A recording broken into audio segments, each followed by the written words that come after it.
That's what I've done, yeah. Oh, can I put it that behind here? Big one. Both sides?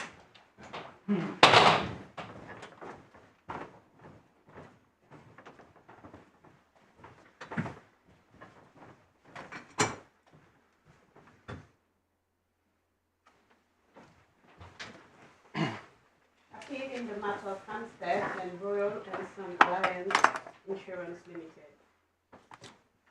Would you like that screen? Yes, Mr. Williams. Yes, may it please your lordships, I appear with my learned friend Mr Ben Smiley for the appellant, and my learned friend Mr Quentin Tannock appears for the respondent. My lord, my instructing solicitor joins remotely because of a positive diagnosis of COVID within his household. Sorry to hear it, but of course that's quite in order. I'm obliged. As your lordships are aware, this is an appeal from Mr Recorder Benson QC. It's a second appeal brought by permission of my lord. And the issue is whether the claimant can recover, as part of her claim for damages resulting from a motor accident, a contractual liability which she incurred to the owner of the vehicle she was driving, which resulted from the accident. And the issue, of course, arises because the accident occurred when Mrs Armstead was driving a hire vehicle belonging to a company called Helphire. The hire company provides for the claimant to pay the hire company compensation for loss of use if it's damaged while in her custody, and I'll come to the relevant terms of the agreement shortly.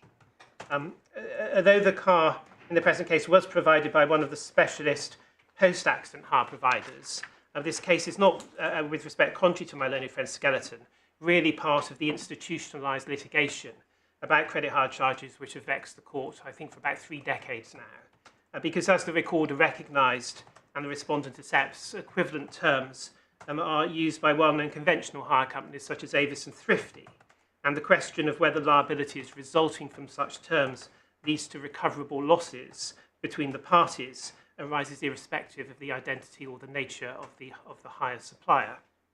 My lords, I propose to structure my submissions as follows. First, what we say the appeal is not about, which is any special principles relating to the claimant being a bailee. We accept that whether Mrs Armstead can recover depends on ordinary principles of negligence.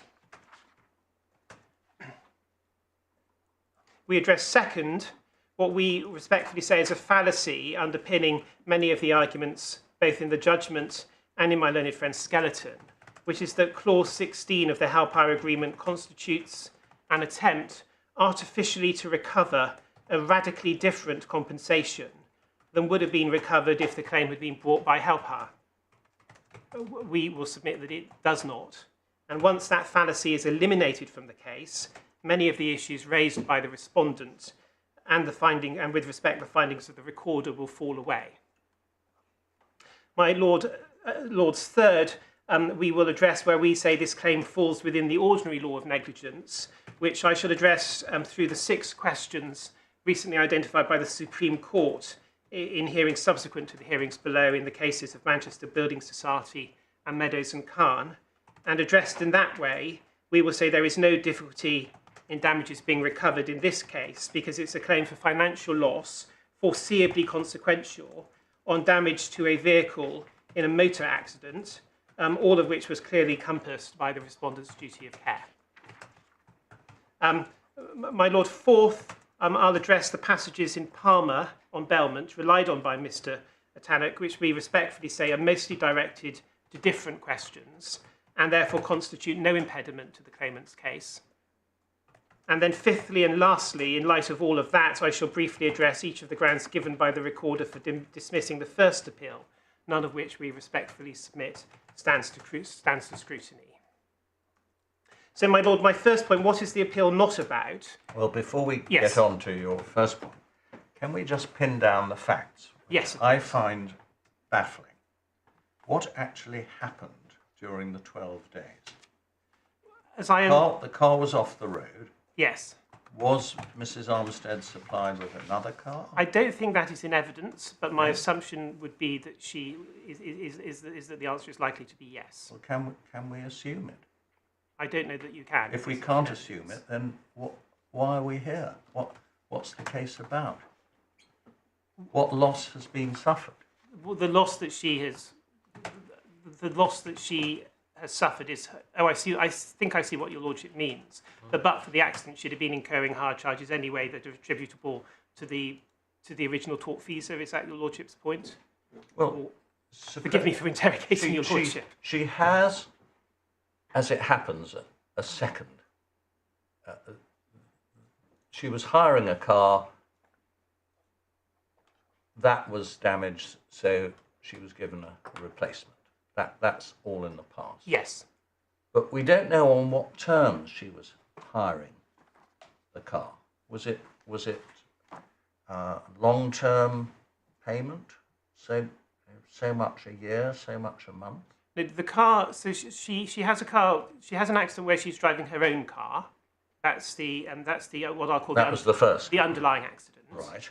As a result of that accident, she's deprived of her own car and she rents a Mini from Helphire. While she is in the Mini, she has an accident in the Mini. Obviously, she has a run of bad luck. It's a second accident, again, not her fault. And as a result of that, she's deprived of the Mini, and Helphire's deprived of the Mini for a 12-day repair period. Yes. During the 12-day repair period, she has the liability to Helphire to pay an amount under the contract, still in respect of the Mini, and I'll come to the terms momentarily. But unless I'm corrected by others, I'm not sure it is in evidence as to whether or not, as to whether if during that period she was off the road, or whether or not Helphire simply gave her another car and there was continuity of hire. But she gave evidence before the Deputy District Judge. She was cross-examined. The Deputy District Judge said, well, she said what you'd expect someone in that position to say, which is it was all taken care of.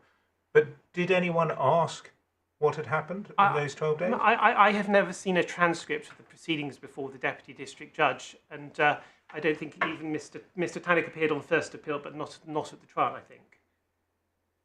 It may be that we can do some delving into that, as there is a reference, for example, in a skeleton or something such as which is in the bundle as to what the claimant's predicament was. Certainly, my usual understanding of one of these arrangements would be that the hire company whose car is damaged, certainly if it's a non-fault accident on the part of its bailee, would simply lend her another car. Well, that then, of course, makes sense of a lot more of it. In the same way that if she had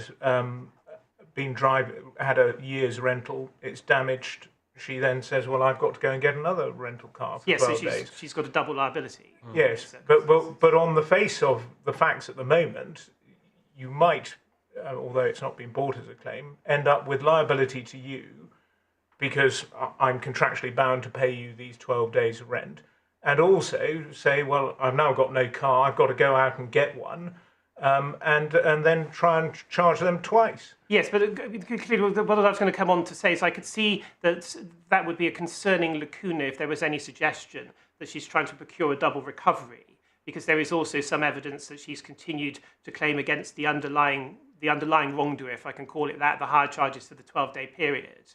But there isn't any evidence that has happened. And certainly in this case, she's not bringing her own claim for loss of use and inconvenience or for higher charges which she incurred during the 12 days. She is bringing a solitary claim for the contractual liability which she had under Clause 16. But was on the face of it then without a car for 12 days and is not going to be compensated for it? Whether one can surmise from the fact that she doesn't bring a claim for her personal loss of use and inconvenience that she therefore wasn't without a car. Whether one can surmise that, I don't know.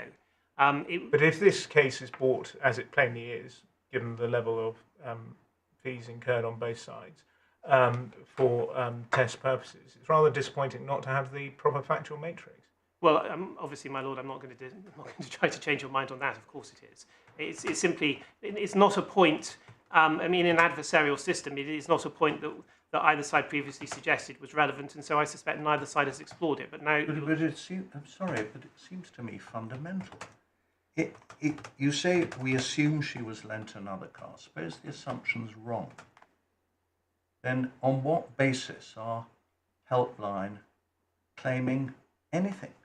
Well, Helphire aren't claiming anything. On what basis is she, on behalf of Helpline, claiming anything? If they've not had to produce another car, but the existing car is under a long-term hire arrangement with Mrs. Armstead. For 12 days, it's in the garage, but so what?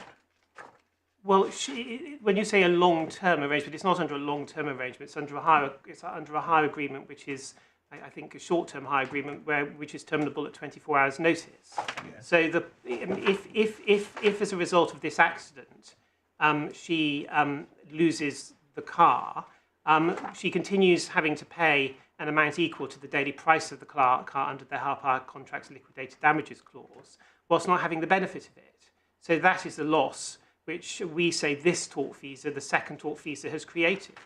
It has caused an accident, as a result of which there are two possibilities. Either she incurs a second charge, because she's still hiring, and she's also got the liquidated damages in respect to the car that's been damaged. So I have to say, I suspect that hitherto all parties assumed was probably the case, because it's that sort of age-old problem at the bar and amongst the lawyers. There can be a familiarity with how these things normally work, and as one escalates up the appellate ladder, one unsurprisingly gets in front of tribunals that don't share that familiarity. So that's one possibility. The other possibility is that she is simply left without a car, but I mean that doesn't alter the fact that as a result of this tortfeasor's wrongdoing, she is paying something she wouldn't otherwise have to pay, which is the Clause 16 liability. That is right, as a matter of fact. That she wouldn't otherwise... Has she actually been put out of pocket? But I have no reason... I don't know the answer to that. I don't think that's in evidence. But knowing how these things operate, I would imagine the claim is brought on the basis of her liability rather than on the basis that she has herself been required to put out funds. Yes. So when she hired, would there been, because normally when you're given cars in these situations, there'll be a collision damage waiver clause that you can take out so that you're not in detail, but one can't find any of that in the agreement in the supplementary bundle. There is a reference to a collision damage waiver charge. In fact, in the agreement, if one looks at the charges, there's a reference to a £60 charged only on the first agreement relating to the same incident. Yes. Yeah. And again, that doesn't seem to have been something which was explored in the proceedings. But I mean, no one has. There was some early efforts to argue that the clause 16 clause was unenforceable as a penalty or something of that nature, or was invalidated by the Consumer Rights Act. But I mean, those points have essentially fallen away, and it hasn't since been suggested that the claimant does not owe an obligation under Clause 16, which she has incurred, at least indirectly, as a result of this second accident, that has led to her incurring a loss which she would not otherwise have incurred. The argument has simply been as to whether or not she can lay that loss at the tortfeasor's door, rather than as to whether it was actually suffered. And I mean, I'm not suggesting it's satisfactory, but that is why the issue hasn't hitherto been explored, because it's simply, the whole argument has been predicated that she has incurred this liability, and the only question is, can she pass it on? And a series of obstacles have been perfectly legitimately raised as to why it's said legally she cannot pass it on. But it's not been suggested there is any sort of initial factual impediment, because she hasn't suffered a loss at all. So I mean, that's why the issue hasn't been examined. Mr. Tannock, can you help on this point? Thank you, my lord. Yes. So the starting point, I think, is the contract itself, and I wonder if I might briefly take you to look at that in the supplementary bundle. What you see when you look at the contract is that this is on page 6 of the supplementary bundle. Unfortunately, page 6 is not numbered. Actually, if I could start at page 5, I think that's probably the start. Page 5. There's page 5. I'm not sure that I have a supplementary bundle. It's also page 114 of the core bundle. Thank you, my lord. I don't yes, think I've received a bundle paginated in the same Sorry, way. yes, witness statement of the claimant. Correct. With exhibit. Thanks, my lord. So, my lord, if you look at that page, what was it, 116? 114 114, my lord. to 116, you're quite right. Thank you, my lord. If you look at the box on the right, charges, First, you'll see the CDW charge that my learned friend was talking Yeah. about. And then you'll see deferred charges excluding VAT, daily rental rates, and you'll see 3 rates there. And that's important because the charges are deferred, because this is a credit hire agreement. Yeah. If you then turn over the page to the next page, I'm going to get a magnifying glass out because it's very good to read.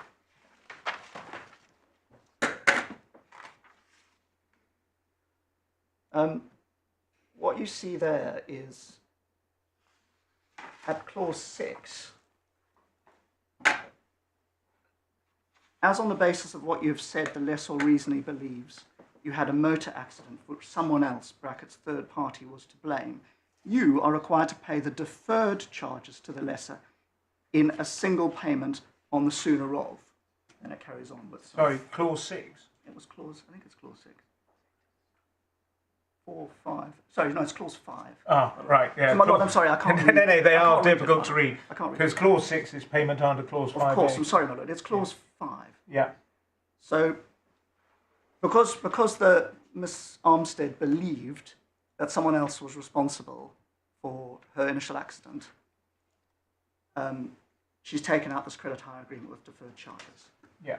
Then looking at clause 8, I think, 7, I think it's 8, you must at all times, Roman numeral 1, diligently try to recover from the third party deferred charges. So there's an obligation to pursue the third party driver. And that's in the first accident. That's in the first. Yes, yes, that's in no, the first not accident. your That's in the driver's first accident. accident. That's in the first accident, yes. Yeah. Then at clause 10,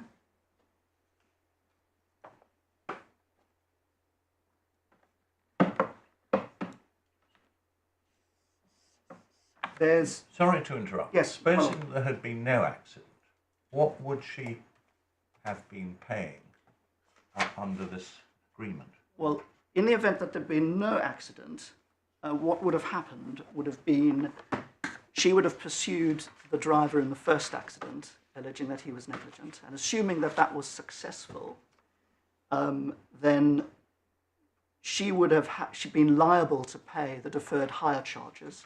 And I was going to come to that. There's a clause in the contract which says you're liable to pay them on demand. So a demand would have been sent to her. She'd been liable to pay the deferred hire charges, and then she would have sought to recover the deferred hire charges from the driver in the first accident.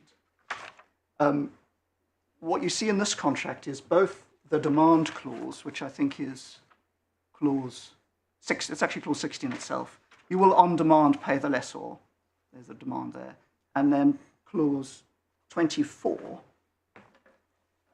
there's text that permits Helphire to use the claimant's name in proceedings in connection with the hire vehicle. So that's in connection with the Mini that she was driving. Mm-hmm. And here we are. The Helphire have used her name in these proceedings. So what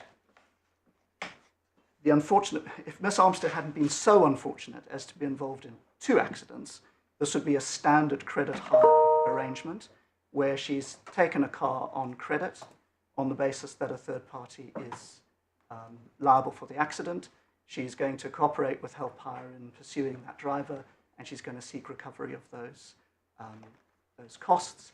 And the law in relation to that, I will say, is very well settled with respect to what the limit is that she can recover. My lord. Can I just clarify my understanding Yes, of that of course, my law, although I don't think it engages this, is that you would then get the sort of spot hire daily rate. Is that My right? lord, that's right. There's a rate called the basic hire rate, or BHR.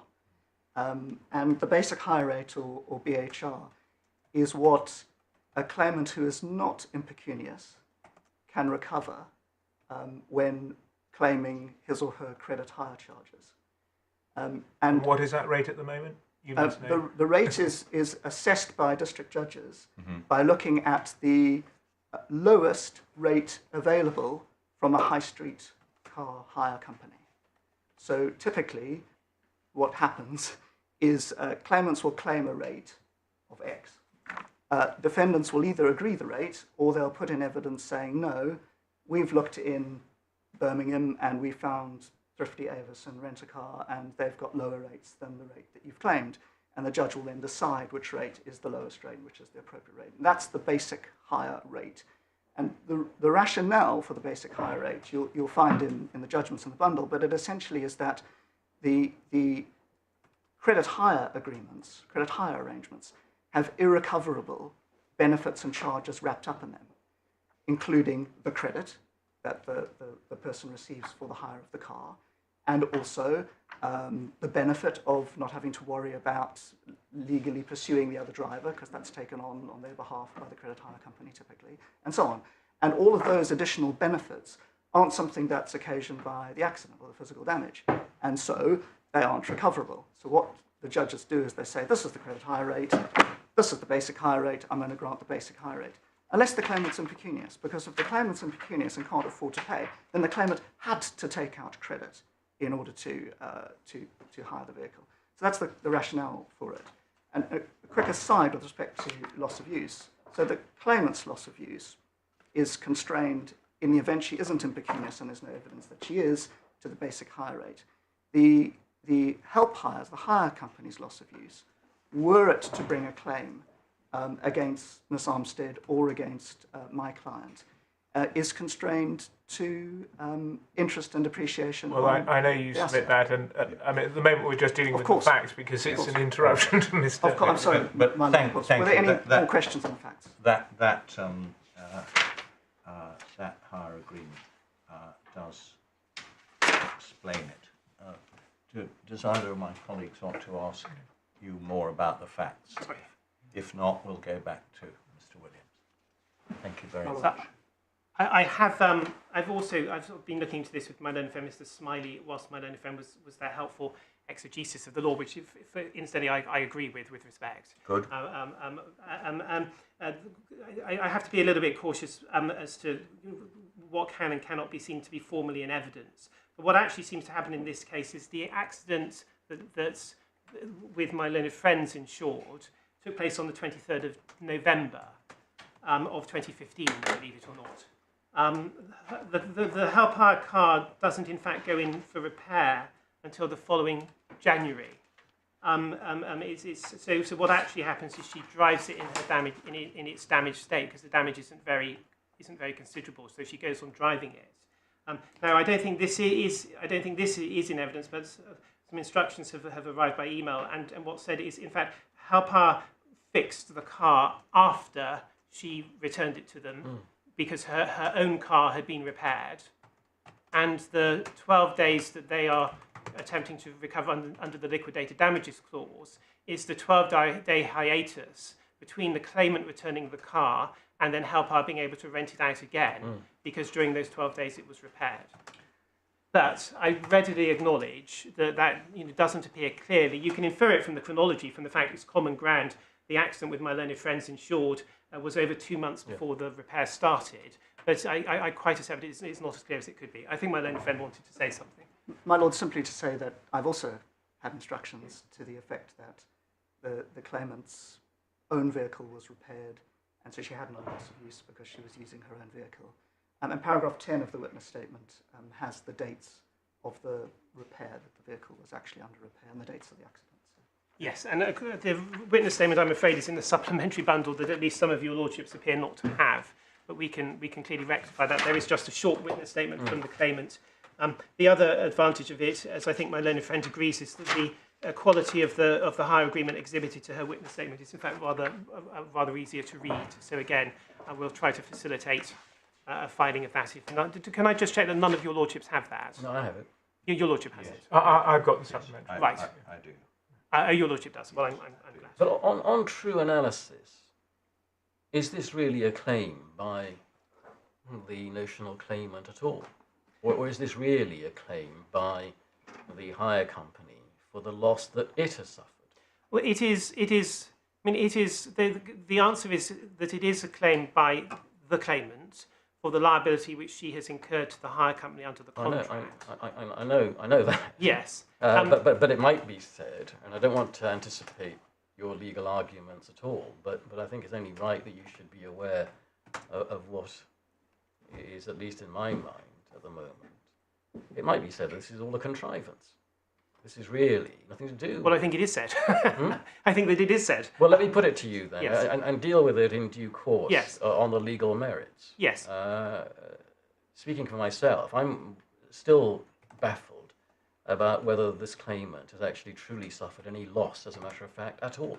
Well, if I can just... Or actually, what it's really about is, as you said a moment ago, that it's the hire company which is inconvenienced because they have a chattel which, long after this claimant has got her old car back, so she's not really concerned about all of this, but they're the ones who are having to get the car, the Mini, repaired. And while the Mini is being repaired for 12 days, they lose out in the sense that they can't rent it out to another customer. Yes. So what's that got to do with this accident at all? Well, it's simply got to do with the fact that if, for example, your lordship was lucky enough to fly to Mallorca for a holiday and you hired a car, and during the period of hire, when you returned it, it was covered in scratches, the hire company would obviously repair the car and it would charge your lordship, notwithstanding the fact the car was over, because the car would have been damaged in your lordship's possession. And I don't know about the bench, but certainly I suspect most people are very familiar. Well, that's the cost Yes. of the repair. Well, everyone accepts. Oh, yes. I know somebody foolishly at one time suggested that even the cost of repair wasn't Yes. recoverable. Yes. We're not talking about that. We're talking about what could be regarded as pure economic loss, which is suffered not by her at all, actually. Yes. It's by the hire company. But in the example I've just given of the scratched car on the holiday in Mallorca, as well as the cost of repair, one would also be liable to compensate the hire company for its loss of profits whilst its profit-earning chattel was off the road. So that's, that is the liability which this claimant has. She has the liability which I would suggest is a common or garden liability that we're all very familiar with. If we hire cars at an airport on holiday, we know we walk around the car with the hire company before we take it out, and we walk around it when we get it back, and we're very careful to make sure that that the pre-existing scratches are noted and such like, precisely because we don't want to pick up a liability for those when we return the car, because if when we return the car it is damaged, then under most forms of vehicle hire contract, not just these specialist post-accident ones which have caused so much litigation in the past, but common or garden contracts with companies like Avis and Thrifty, you will be liable if you return the car damaged, not just to pay for the damage to be rectified, but also for the company's loss of profits while it's off the road. And so far as your lordship's point about it being a contrivance is concerned, obviously that is a point I'm going to come to. And it's the second point in the 5 points which I identified, which is that I do see one of the differences between my learned friend and myself is he says that what is going on here is an attempt to use a contract to erect a radically different species of recovery. Now, if my learned friend's right about that, I readily acknowledge the claim is in difficulties. But I say that he's not right about it, because if this case was brought by the hire company itself, the hire company's claim would be a claim for loss of profits. And that is precisely of the same nature of the claim that the claimant herself is making, namely, I have a contractual liability to compensate the hire company for its loss of profits. Yes. And I say that clause 16 of the hire agreement is simply a rational and proper way to pre-quantify that by way of essentially liquidated damages. If it said you have to pay £1,500 or £10,000 a day, would you accept that there comes a point at which the court can control the reasonableness of that? Absolutely, I do. Yeah. Probably through, and again, your lordship would have heard in my little summary of what I'm going to say, I suggest the answers to this case lie in ordinary principles of negligence. Yeah. If you go off and you contract with a hire company, and let's forget about law of consumer protection or law of penalties that might invalidate all that anyway. Yeah, let's assume that somehow those clauses would be common law enforceable against the counterparty to the contract. Nevertheless, as against the tortfeasor, the arguments that those losses are outside their duty of care or too remote would be very powerful indeed. And certainly the cases that I will show you, lordships, where I say are analogous to this one, where claimants after torts, the tort of negligence, have been able to claim resulting contractual liabilities to third parties. The courts have been at pains to emphasise that the resulting contractual liabilities to third parties resulted from contracts that were reasonable. So that's why I say it's a solution here. It's certainly not part of my case that one can go off and stipulate anything in a contract and the court can't look behind it. And that's why, as I said in my potted summary a few moments ago, it is an important sort of block in my case that I do say the contract in this case was in fact a rational pre-estimate of the Helphire's loss claimable against the claimant under common or garden terms where, whatever may be the position at common law, my learned friend says in his skeleton that common law, a Bailey's liability is fault-based, and I agree with that. But we all know that under contracts of hire, it's not fault-based, very, very commonly, which is why we're always so concerned when we rent cars on holiday to carry out the process, which I spoke to a few moments ago. Thank you. All right, so we can approach the case on the basis that, as a matter of fact, Mrs. Armstead personally did not, before the letter with clause 16 arrived, Mrs. Armstead personally did not suffer any loss at all. The loss is that the hire company had its revenue generating asset off the road for 12 days. Yes. Insofar as the precise moment in time when she incurs her loss, and on a strict analysis, her moment of loss is when the liability under the contract arises, which would be when the loss of profit is suffered. But it certainly is the case that she was only notified by Helphire they were seeking this sometime in arrears. The claimant's evidence in this case, which is in the supplementary bundle, acknowledges her obligation to pay Helphire under 16. She certainly doesn't say in terms that I have paid. She simply says that payment has been demanded. And I'm perfectly willing to proceed on the assumption that what she is asserting here is a loss resulting from a liability to pay which she doesn't dispute, rather than because she has actually physically transferred £1,500, £1,700 or to Helphire. It's never been suggested that whether or not the claimant has actually paid is a significant factor in the case. The question is she liable? And as I say, subject to the points which aren't forcefully pursued about penalties and the Consumer Rights Act, it isn't suggested that as against her the clause 16 liability is not enforceable. The argument has simply been whether it can be transmitted down the line to my learned friends insured. Thank you. Well, I think we can now let you get back to your point 1. Yes, indeed. 5. Yes. My first point was going to be what the appeal is not about. We don't assert any special principle said to arise out of the fact that the claimant was a bailee. Clearly, the fact she's a bailee is part of the background. If she'd been driving her own car rather than Helphire's car, no issue would have arisen under the hire contract. But what we're certainly not attempting to do is in any sense to enlarge the defendant's liability above and beyond a liability that would arise under ordinary principles of negligence. And I say that partly because my learned friend cites some passages in Palmer, which I'm going to come to as my fourth point. And what we're going to say is that those passages are concerned with theoretical, because I don't think Palmer suggests it's ever been attempted, but theoretical attempts by bailees to claim more than the measure of loss that there would be in a conventional negligence claim. And what I want to make clear just at the outset is we eschew that. We do not say that we're entitled to more than we're able to recover under ordinary principles of negligence. So if your lordships find that the clause 16 liability is unforeseeable or too remote or any of the other sort of familiar steps that we have to walk through in order to establish negligence liability, then the claim fails. Can I just ask you one question about that? The reason why Miss Armstead was able to bring the claim in her own name for the damage to the car was because she was a bailee. Yes. As the bailee, that's fine. Then she can bring all the claims that you can as an owner, and that's pretty conventional law. And we now know that that includes the cost of repairs, even though that was that went wrong before the deputy district judge. Disputed. And it can also claim loss of use or the basic hire charge, whatever it is. But what you can't do is bring two claims. You can't have the bailor and bailee making separate claims.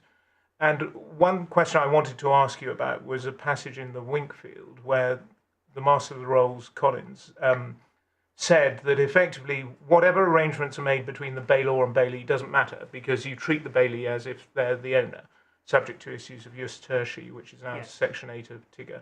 Yes. And therefore, the fact that the bailee has made a contract with the bailor, suppose it's for an exorbitant sum, well, there are other ways of controlling it, you say, but actually one way of controlling it is that it doesn't matter what contractual liability you have to the bailor, that's internal to yourself. The question is what loss has been suffered by the owner or the individual to an income-producing asset, and Clause 16 has nothing to do with it. Yes, I would respectfully. Obviously, I go a very long way with your lordship in the points about possession is as against the wrongdoer's title and such like. I don't go where I respectfully part company from your lordship would be on the final point. Now, I would say as a corollary of the principle that as against the wrongdoer possession is title, and as I think your lordship's earlier points were premised, the assessment of damages of a bailee of a vehicle after an accident would proceed on precisely the same way as the assessment of damages by an owner after the accident. Now, if for whatever reason the owner, as a result of the accident, incurred contractual liabilities to a third party, then I would submit that those would be recoverable if they meet the conventional tests of recovery in negligence, foreseeability, and such like. And in due course, we're going to come on, for example, and an example of that is a case we'll come on to, which is the Network Rail case. No, I understand that. Yes. If you incur contractual liabilities to a third party, what I'm asking you about is intra the bailor and bailee, who for these purposes are assumed to be one. And there is certainly a passage in Wingfield, which, both of you have referred to Wingfield, but I don't think it's not in the bundle. I think no, it doesn't matter.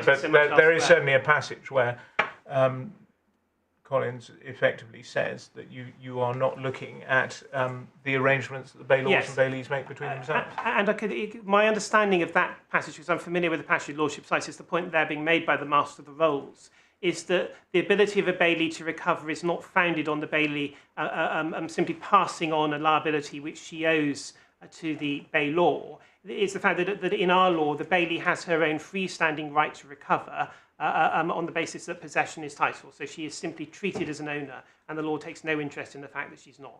But it's just on this, because I think this is the chance to ask you when you're saying this is nothing to do with bailment. I mean, what the Master of the Rolls said, the wrongdoer who's not defending under the title of the bailor is quite unconcerned, so that's him, the wrongdoer, is quite unconcerned with what the rights are between the bailor and bailee, i.e. what stupid contracts or brilliant contracts you've entered into, and must treat the possessor as the owner of the goods for all purposes, quite irrespective of the rights and obligations as between him and the bailor.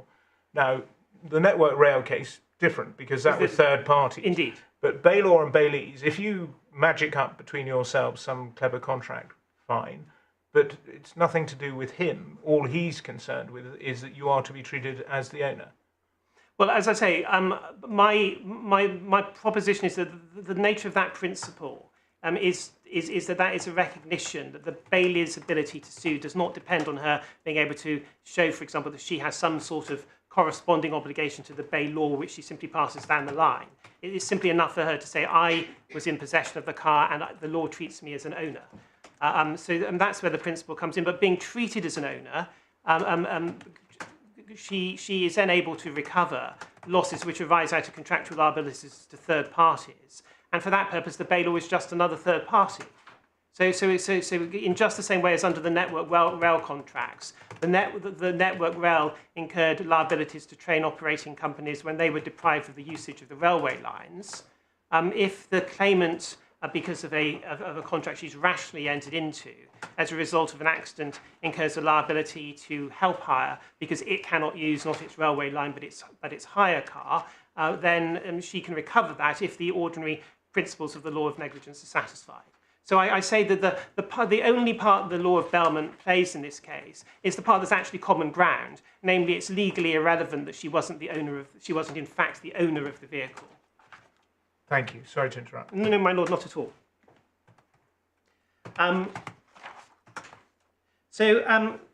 My learned friend has shown you the hire agreement. But I did just want to show you it. Just show you a few parts myself. if I could. So, as we've both acknowledged, if your lordships have now located the supplementary bundle, it's a little bit clearer in that. Yeah. So, supplementary bundle, page 5, which, when I say is after page 4, I don't say facetiously, but you never know these days. but page 4 is numbered and page 5 isn't. Yes, very helpfully, mine is numbered page 1. Yes, mine too. I mean, I've written 5 in manuscript. So, but yes, it is unhelpful. So, on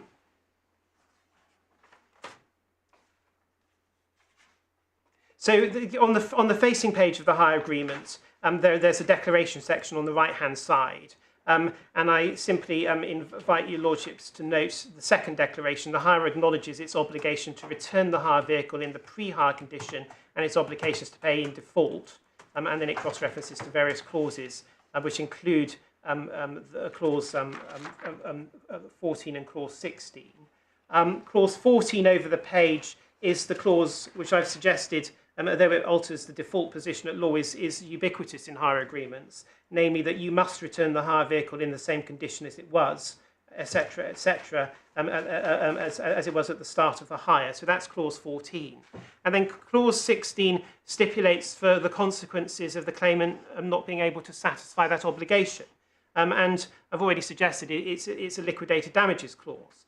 So it says, you will on demand pay to the lessor, that's Helphire, an amount equal to the daily rental rates specified over leave, up to a maximum of 30 days in respect of damages for loss of use for each calendar day or part of a calendar day where the hire vehicle is unavailable to the lessor for hire because you have not returned it, ... or the hire vehicle has been damaged. So if she breaches clause 14 by delivering up the vehicle in a damaged state, she pays liquidated damages for a period of up to 30 days at the same rate as she contractually agreed to pay for the hire car when she was using it. Can I just ask you about that? Yes, because the rates are set out on page 5. Yes. We know that she hired for longer than 27 days because she started earlier, and you've charged her £145.30 rather than the 28 plus day rate, which was £130. Yes, I don't think that's been pointed out before, but I can see the force of that. No, but it just struck me that it was the wrong rate that had been claimed. It may have been that we missed, well, I say we, Helphire missed the point that it in fact already had a certain amount of hire under its belt. I certainly wouldn't attempt to hold up the court and by arguing that it shouldn't be the 28-day rate rather than the... I imagine they set that because it says up to a maximum of 30 days, so it crystallises. So they then went to the 7 to 27-day rate. But we know, as a matter of the chronology from her witness statement, that she had it for a lot longer than 27 days. Yes, indeed. And as I say, I mean, whether or not there might be an argument that, that as it were, the clock restarts when you get to clause 16, that's not a point I'm going to take, because we're here to identify the point of principle and not whether Helphire ultimately gets 130 a day or 145. So I'm very happy to concede that if the appeal is successful, there should be an adjustment there. Thank you. Sorry to interrupt. No, not at all. You forgive me for asking you on this topic. If we know on the facts of the present case there was the prior accident, yes, but I think your submission is that that's not legally relevant because these sorts of clauses, like clause 16, are to be found in standard car hire agreements from Avis and so on. Is that right? So what we're being asked to deal with is an issue of general principle, which will have implications for many consumers, for example, in just what might be called the bog standard car hire contract. Yes, I mean, in fact, it's probably right to say that in the context of a common or garden hire, if I can use that term, the consequences for the consumer would in fact be more direct, in the sense that, again, as your lordships may know from your own experience, the hire company will have taken a swipe of your credit card before you take the car out. And if they assert that you have liabilities to them because you return it in a damaged state, they'll probably just debit your credit card, and not like Helphire sort of gently writing to the claimant months after the event to say, but by the way, you've got this liability under clause 16. But as I say, I'm very happy for the case to be decided on the assumption they haven't actually enforced against her. They're simply waiting to let her enforce against the wrongdoer. So your lordship is right. This in fact could have ramifications for cases where in fact the position of the consumer is different from this one. But the subject of this caveat, again, no one is arguing that as against the consumer, these clauses aren't effective. So irrespective of the outcome of this appeal, and if Avis has charged someone under its agreement, your lordship's dismissing this appeal would not in any sense benefit the person that was charged, because it would in fact make their position worse, because they just have to pay. They couldn't look to the ultimate wrongdoer for indemnity. Well, that's what I have in mind. Yeah. And many members of the public may think that that's quite an important Yes. social consequence Yes. of our decision, whatever Yes. it is. Yes, indeed. Yes.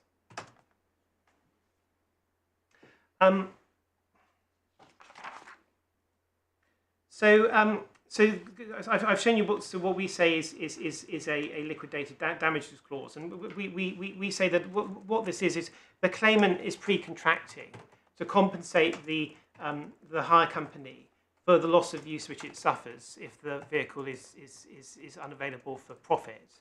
And the stipulated daily compensation is an amount equal to the charge that she had previously agreed with the hire company was the reasonable daily charge for the vehicle in question. And our respectful submission as a starting point is that is a rational scheme. The consumer has already agreed with the hire company. The daily use of this car is X.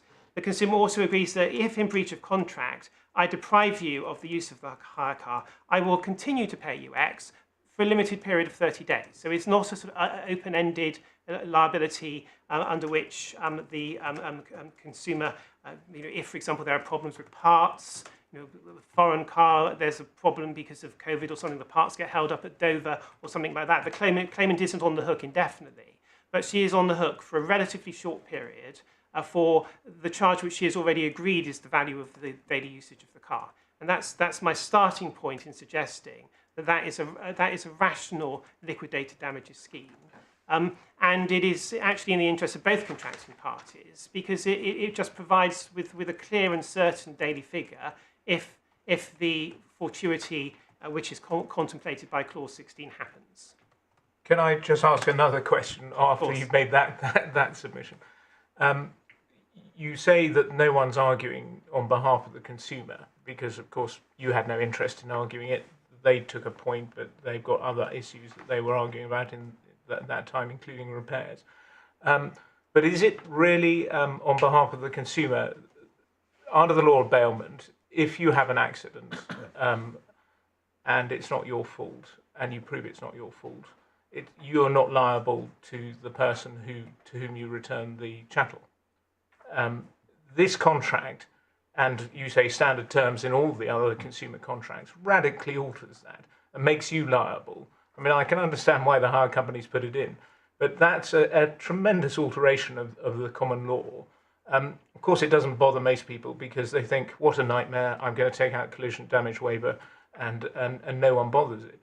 But to alter the common law so much, the common law position so much, would that not be an unfair provision in a consumer contract? I'm not talking about commercial parties where different considerations apply. I mean, the answer is the answer is, and forgive me, it's not a very good answer. The answer is it would depend. It would depend firstly on the precise terms. What the unfair consumer contract legislation is mostly directed at is an absence of mutuality. So if, for example, companies have rights to terminate and consumers don't, companies have the right to vary prices, consumers don't. And it's also concerned with issues such as transparency and legibility and intelligibility. So, and clearly, because it's not an issue in this case, I have good working knowledge of Consumer Rights Act, but it's not something I've specifically analysed as against this clause. But the mere fact that something changes a default position at common law in my submission is not of itself going to be unfair, so long as it is presented in a clear and intelligible way. I don't think we have to resolve that point. It might be a very interesting point for another test case another day. Yes. Well, I'm certainly, as you know, that's certainly my position, but I can, with respect, well understand why my lord put the question to me. Yes. So, I think the introduction to my lord's question was me suggesting that it's a rational scheme for liquidated damages. And at this point, I move on to my second point, which is what I say is a central mischaracterization in the respondent's case. It says throughout its skeleton, and it said it to the learned recorder, and the learned recorder essentially accepted it. That if the claim for loss of use was brought by Helphire rather than the claimant, it would be limited to a de minimis sum, which is based on the hire vehicle's depreciation over the short period of non-use, and interest on its capital value over that period. And one has that, at multiple points in my learned friend's skeleton, and it's a point that's made in reliance on the decision in Beechwood and Hoyer Group, which is a decision of this court under the presidency of Sir Mark Potter.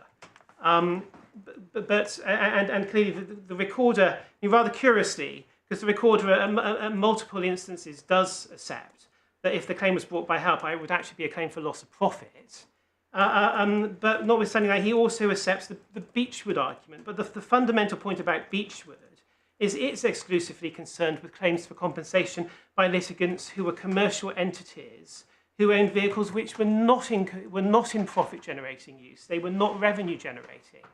And with respect, that is the fallacy which underpins a sequence of my learned friend's arguments, and also underpins the findings of the recorder, which are not all that dissimilar from the point which my Lord Justice Singh put to me a few moments ago, that all this is an artificiality, all this is a contrivance. If the ordinary measure of damages was the Beechwood measure, I would have no answer to that. It clearly would be a contrivance. It would be an attempt to erect a sort of contractual fire escape from a commercial outcome which Helphire found unpalatable. But the key aspect of my second point is we say that is a fundamental mischaracterization, because Helphire's claim was not a Beechwood claim, because this was a profit-earning chattel. And it's entitled to the revenue it's lost. And the revenue it's lost, at least as a starting point, is the daily rate of hire, which is precisely what Clause 16 stipulates for. And with respect, we say the recorder has simply failed to appreciate that's respectfully really sort of basic point of distinction from the Beechwood case.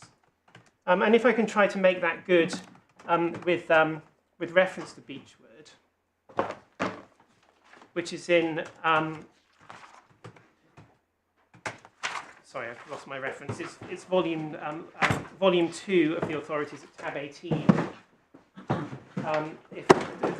My Lord Justice Dingemans, can I ask, is your Lordship using paper or electronic? Would it help to... I've got paper. Very good.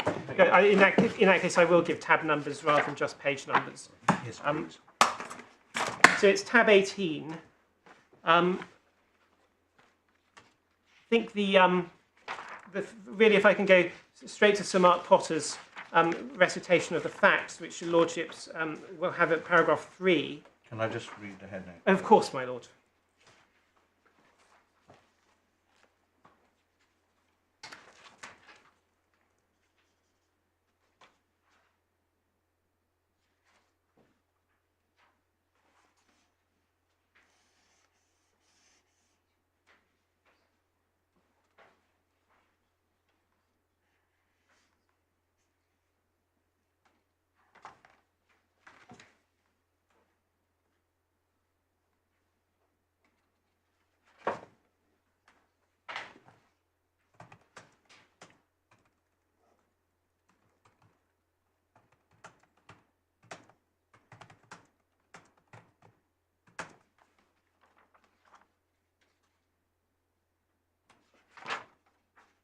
Thank you.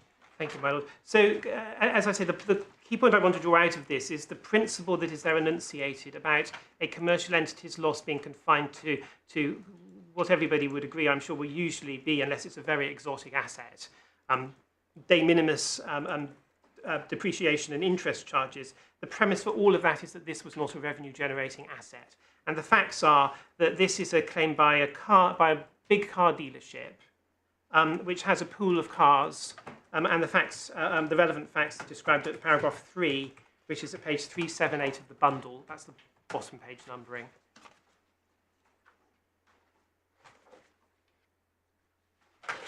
And if I can take it up between, it's paragraph 3, between the marginal E and the marginal F. you see that what had happened historically is that whilst repairs were carried out, it sourced a replacement for the temporary loss of use while repairs were carried out from its own available pool of some 64 cars, which was large enough to avoid the necessity to hire in from outside in order to meet its business needs.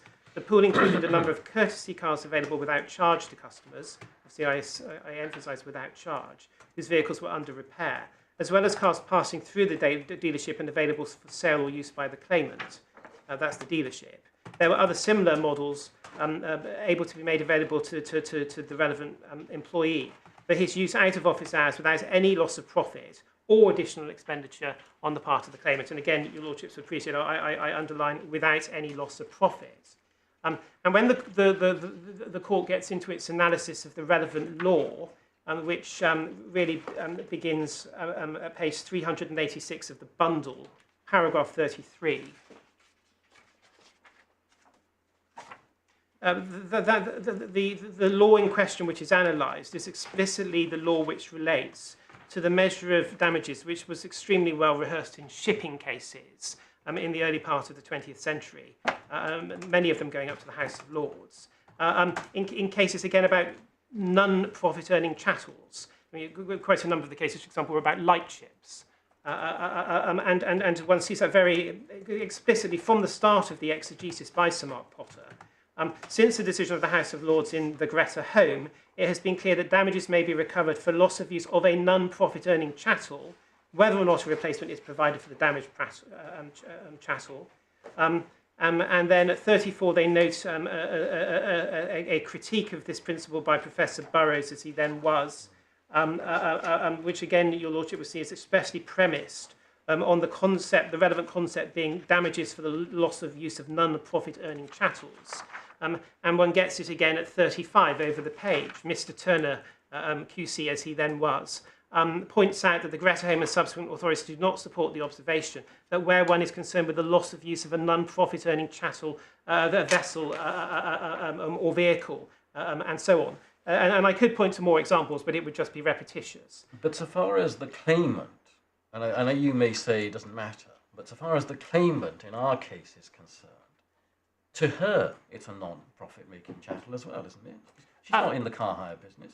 Yes, but I mean, but insofar as the argument is that this is the contrivance, this is too remote, because Helphire is trying to construct something and thereby enlarge the claim it would have been able to bring if it brought the claim itself. I understand. It goes to that point. Yeah. And is it common ground? I think it is, that Helphire could have brought a claim itself. It could have done, yes. Yeah, and the submission you're on at the moment is that if it had done so, it would have been able to claim the full loss, including loss of profit. Yes. And that Beechwood is distinguishable because those assets were not profit generating. Precisely. I understand all of that. But why does that mean that this claimant can sue the tortfeasor?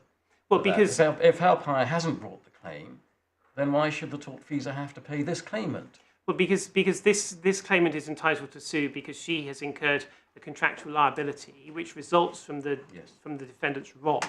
And again, and forgive me if I'm being repetitious on this, subject to the normal principles of tort as to whether or not that's foreseeable and such like, her loss as a result of that can be recovered, as I've expressly conceded. Not, however, if the contract to which she's subscribed gives rise to outlandish losses, and that's where this point does come back in vis-a-vis the claimant. I say this contract doesn't give rise to outlandish losses because it essentially liquidates the claim or a very similar claim to that which Helphire would have been able to present itself. Understood. I mean, if Helphire had brought the claim, it wouldn't have been limited to 30 days. So from that point of view, if the hire had lasted a long time, its recovery could have been greater than the claimant's.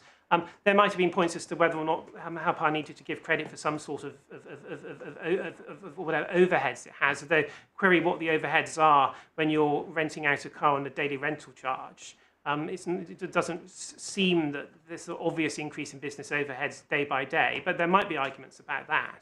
But far from those being points that are against me, I would suggest those are points that are for me, in the sense that it shows precisely how valuable to everyone, even potentially my learned friend's client, a liquidated damages clause can be in this scenario, because these are small claims conducted on the small claims track where costs are not recoverable.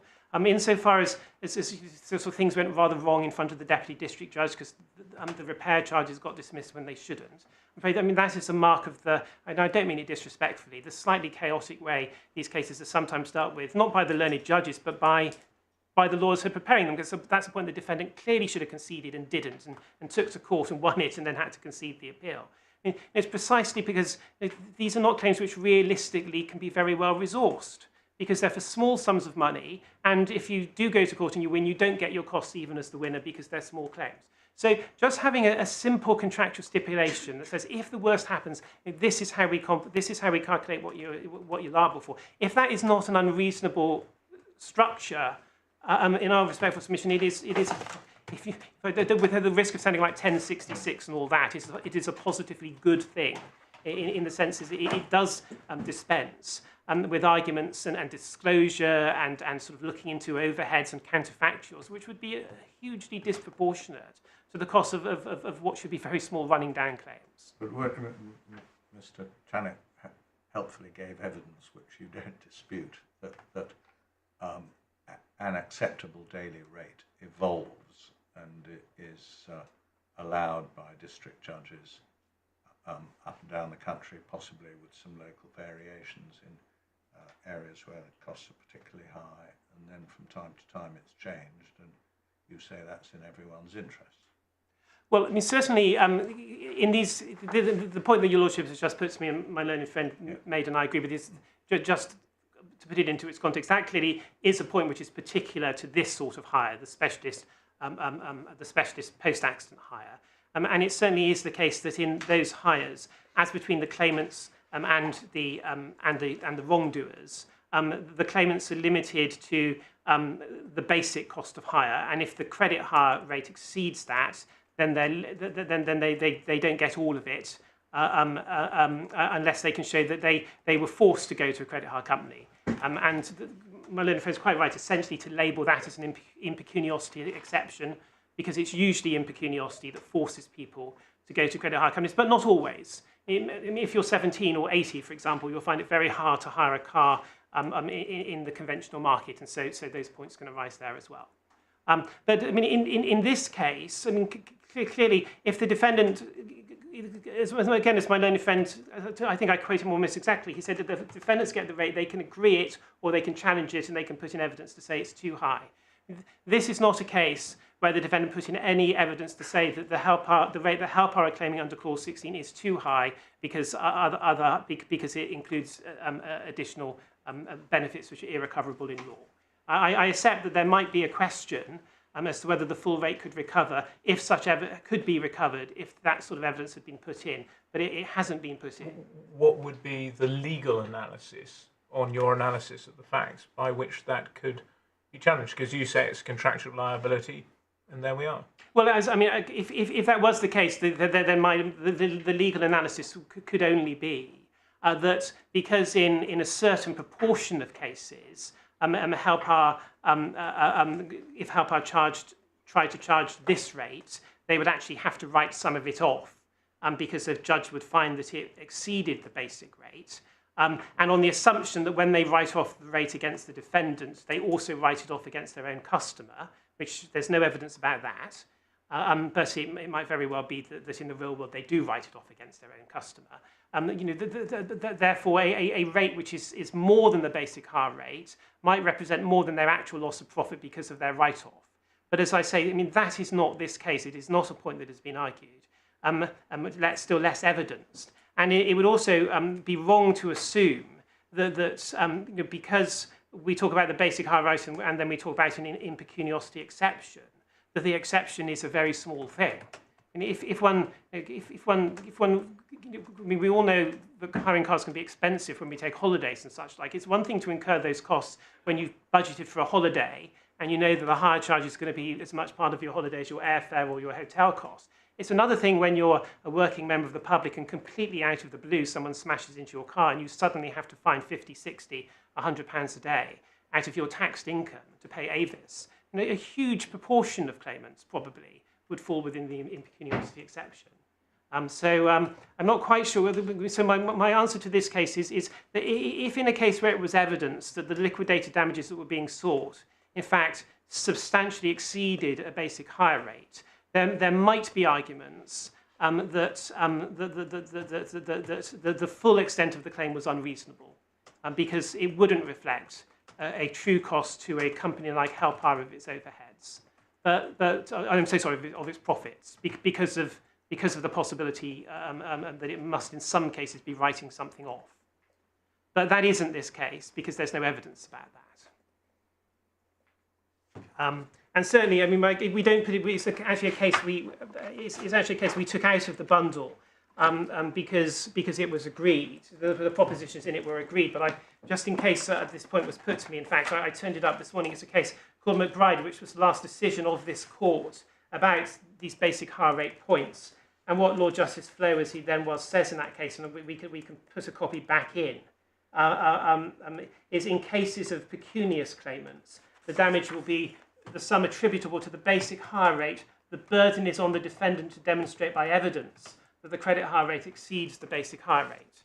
So it certainly is not part of our law that if you're confronted with a claim that includes credit hire charges, the court simply assumes, oh, it stands to reason, it must be more. It's something you have to prove. Well, wasn't this the subject of a House of Lords case decades ago? Yes, Diamond and Lovell. Yes. Well, there are two House of Lords cases, Diamond and Lovell, and still more extraordinary, it's all obiter. Because in Diamond and Lovell, they actually find the hire agreements unenforceable and dismiss the claim. Right. But they say obiter that if they had allowed it, 3-2, the majority say if they had allowed it, you get the basic hire rate. That's not jargon they use, that's jargon that this court, if I can respectfully say so, has supplied since. Then it goes back to the House of Lords 2 years later with a claimant who is impecunious. And he says, well, no, I should get the cost of credit because I had to borrow. That's a case that, again, is referred to in the papers, but it's in the bundle called Langdon and O'Connor. And that is the case where famously the House of Lords departs from the Lees-Bosch dredger. Yes. And says, yes, if your losses are augmented by impecuniosity, you can recover the augmentation.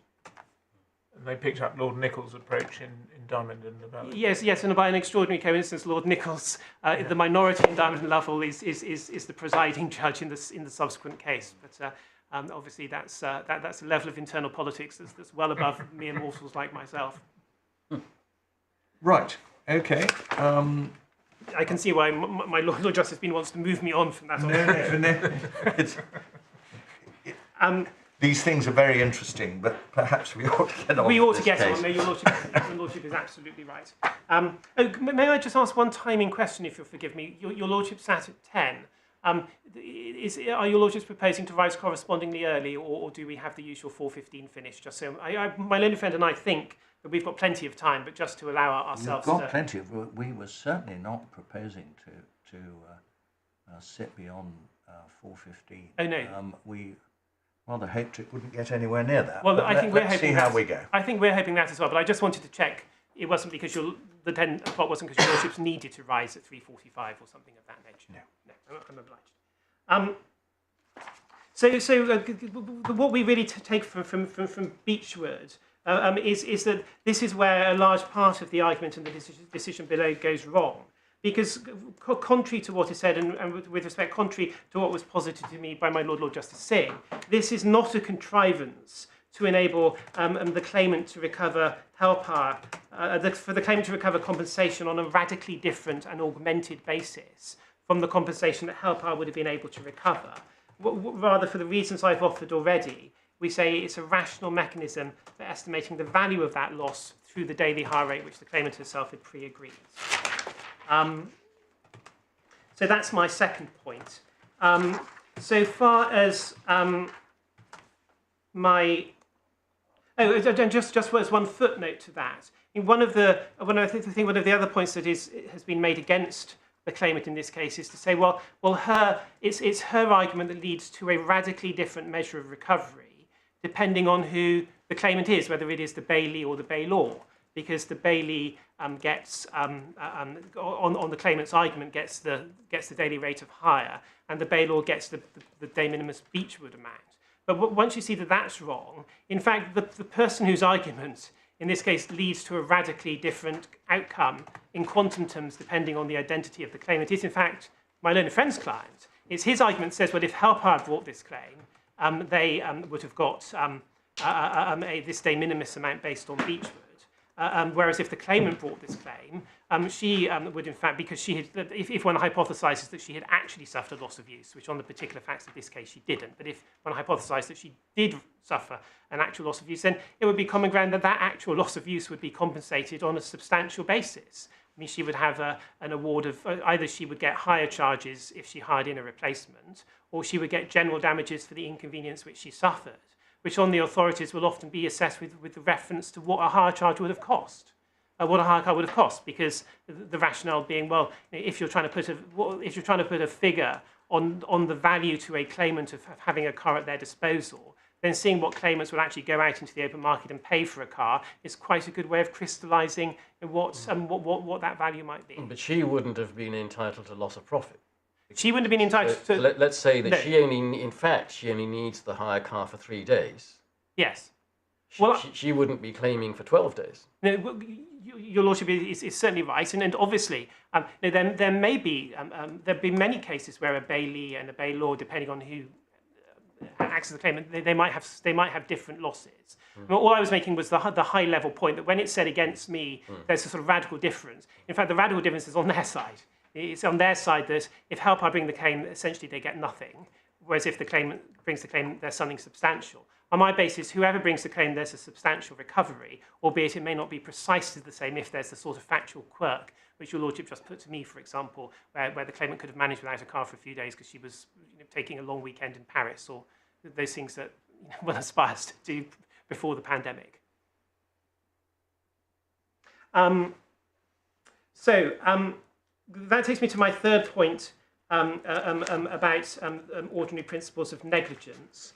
I was going to start off this by reminding your lordships of the points about essentially possession being ownership, and show you some of the cases on that. But it's perfectly, I think that's to some extent been anticipated by the exchange between my Lord Justice Dingemans and myself, so I would leave that for reply.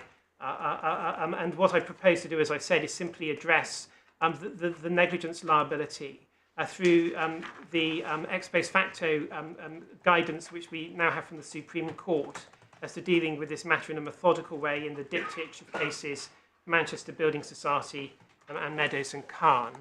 And if I can turn up the former, which is at tab 22 of volume 2.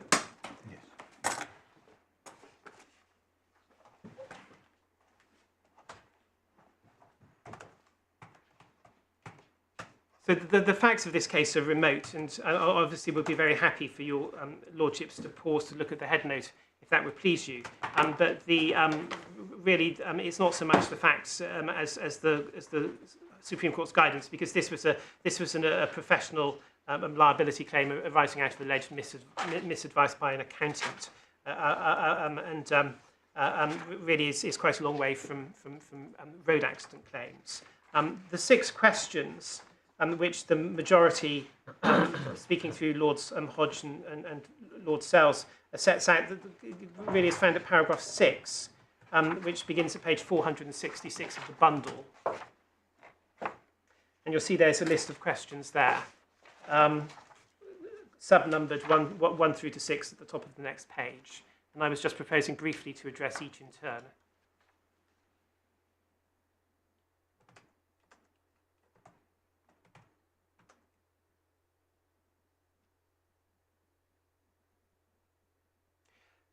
So the first question, is the harm actionable? I should say also perhaps to give your lordship some respite, it's only going to be my proposition that answers to an awful lot of these questions are very quick. First, is the harm actionable? Well, this is damage to a motor vehicle and consequential loss. We say clearly yes. Second, what are the risks of harm to the claimant against which the law imposes a duty to take care? Well, in our submission, whatever might be the case in complex cases involving auditors and such like, and when it comes to the law of the road, there can be no doubt that one road user owes another a duty to take care, and that extends to protecting against a risk of harm to vehicles and consequential losses resulting from harm to vehicles. And for example, it is and always has been common ground that either the claimant or Helphire could each have claimed damages for the physical damage to the vehicle and damages for loss of use. Thirdly, did the defendant breach its duty? Well, subject to the refinement that here we're talking about the defendant's insured, not the defendant itself. The answer to that question is admittedly yes. The fourth question is the loss for which the claimant seeks compensation the consequence of the negligent act? And we say it clearly is. The damage to the vehicle caused by the defendant's insured caused the claimant to become liable to Helphire under Clause 16. I will enlarge that answer shortly, given the defendant's argument that actually the loss can be attributed not to the accident but to the contract, by saying, well, that argument is inconsistent with the cases where the courts have allowed post-accident claims for losses which have resulted from contracts, like the Network Rail claim. So that's the short answer to the fourth question. I will unpick it a little. But the short answer is yes. Clearly, it's only because the defendant's insured damaged the car that the claimant was renting that she became liable to restore the hire company its loss of profits under the contract. Fifth, is there a sufficient nexus between the element of harm for which the claimant seeks damages and the subject matter of the duty of care? That's the VEX-SAMCO issue, or BBL issue. But we say there clearly is. The damage is sought for loss of use of the vehicle, and that's which may be expressed as a loss of profits when it's a commercial vehicle, and that's a settled loss. That's a settled loss in this context. And obviously, one recognises that in rather more sophisticated contexts than the very well trodden path of running down actions, the SAMCO type issues have given rise to very difficult issues which have gone to this court and to the Supreme Court. But in this very duo of cases, the Supreme Court also recognised that in an awful lot of these cases, the answer to the SAMCO point would be completely obvious. One gets that from the second case. If I can invite your lordships, as it were, to keep a bookmark in the page that we're on and just look very quickly at Meadows, which is the companion case handed down by the same panel on the same day about SAMCO duty of care. That's the one that involved clinical negligence rather than auditor's negligence. And I was just going to turn up paragraph 47, which is at page 545 of the bundle, tab 22, page 545.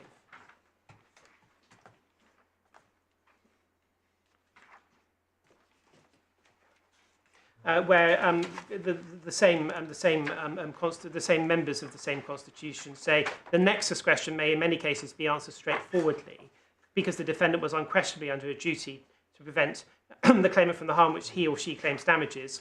Thus, if a driver of a car drives carelessly and injures a pedestrian walking on the pavement, the defendant driver breaches the duty of care which he or she owes to avoid inflicting physical injury and is liable in damages for such injury and the economic loss consequent on the injury, such as loss of wages and costs of care. And obviously, we're not here dealing with somebody who hits a pedestrian, we're dealing with somebody who hits a car, but the principle is the same. There is no SAMCO point. You are liable for the physical damage and the consequential economic loss, and no SAMCO issue arises. So that's the fifth question. How does question 5 differ from question 2?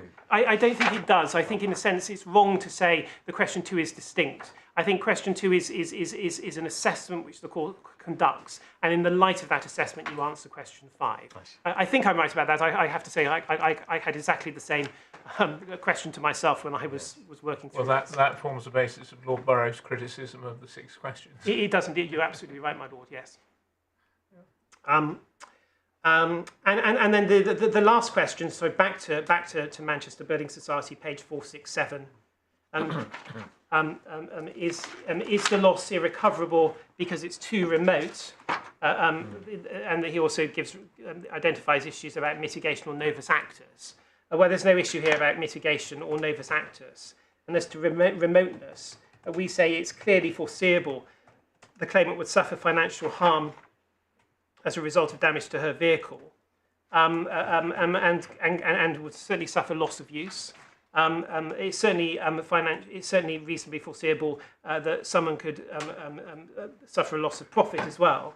And given the well-known principle in Hughes and Lord Advocate, which I'm not proposing to turn up unless your lordships want to meet, that is sufficient. So that's my point at its highest. It's enough simply to see there would be financial harm. But I would go further, even though I would say I don't need to, and say it's perfectly foreseeable in modern economic and social conditions that a driver may be in a vehicle leased or hired from a commercial provider. And it's not just short-term hire like this, it's also hire purchase or vehicle leasing schemes, contract leasing schemes, where it is perfectly foreseeable that as a result of that, if you damage the vehicle the driver is in, the driver may incur liabilities to third parties. And subject to my caveat that, of course, those liabilities have to be reasonable ones, because if they're not reasonable, then they won't be foreseeable, or they will be too remote, however you want to express it, then there is no difficulty. And if they're not reasonable, you might say that you failed to mitigate your damage by taking the point that they're not reasonable. Yes, so of course, that would certainly be a very simple answer if the contract was post the tort. You probably there would be more conceptual difficulty with the mitigation point if, as here, the contract is actually entered into before the tort, so it's a pre-existing liability. So I suspect. Well, subject to the arguments under the consumer contract. Indeed, absolutely. Yes. I mean, again, there's the mitigation in general. You're not expected to litigate against third parties if points are uncertain. But if you had an absolutely clear ability to renege from an unreasonable contract and you didn't take it, then that might very well be a failure to mitigate. I'd certainly, my lord, accept that. Those are the 6 questions. On the fourth question, whether losses can be characterised as caused by the tort, and the 6th question, remoteness, we do say that assistance can be derived from 2 other cases. One of those is the Network Rail case, which I've already adverted to, which your lordship has in the same bundle at tab 19. This is a case where, unless your lordships have already looked at the case, it might be helpful to the court for me to pause whilst the head note is read.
In terms of the difference between this case and our case, clearly Bailment doesn't come into it. This is the exchange with my Lord Justice Dingemans already identified that as a distinction. I've already suggested it's not one that matters for disposition.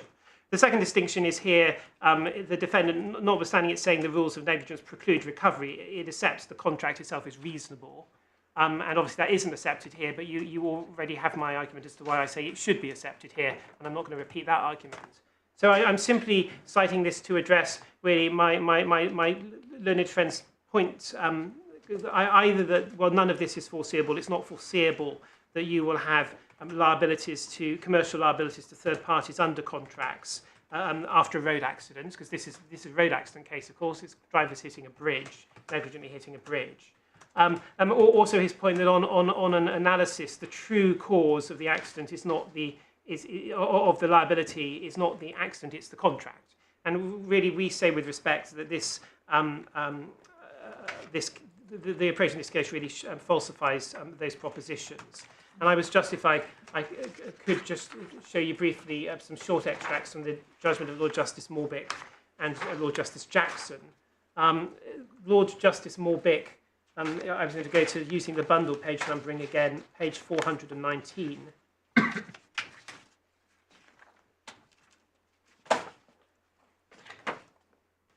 in paragraph 94, you see an argument by Mr. Bartlett, which I say has got some analogy to my learned friend's argument. In that, well, might I perhaps pause for your lordships to look at paragraph 94.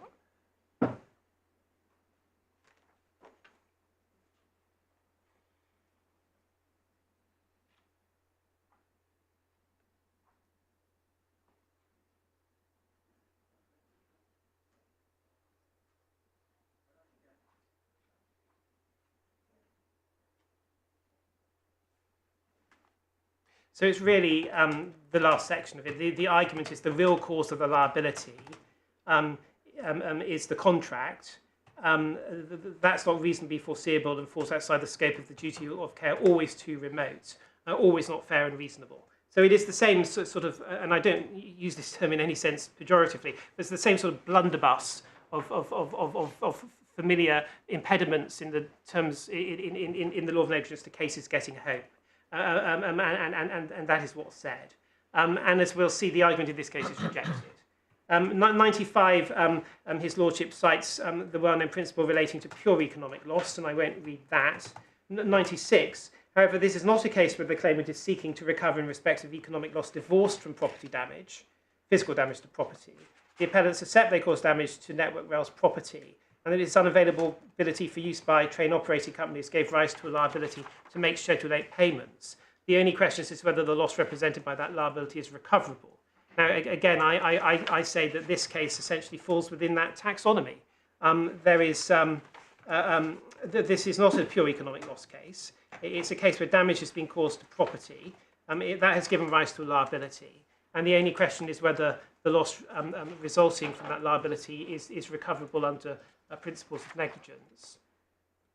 And then at paragraph 97, again, there's a summary of Mr. Bartlett's submissions, which, again, I respectfully suggest is really quite similar to the sort of arguments which my learned friend deploys in this case.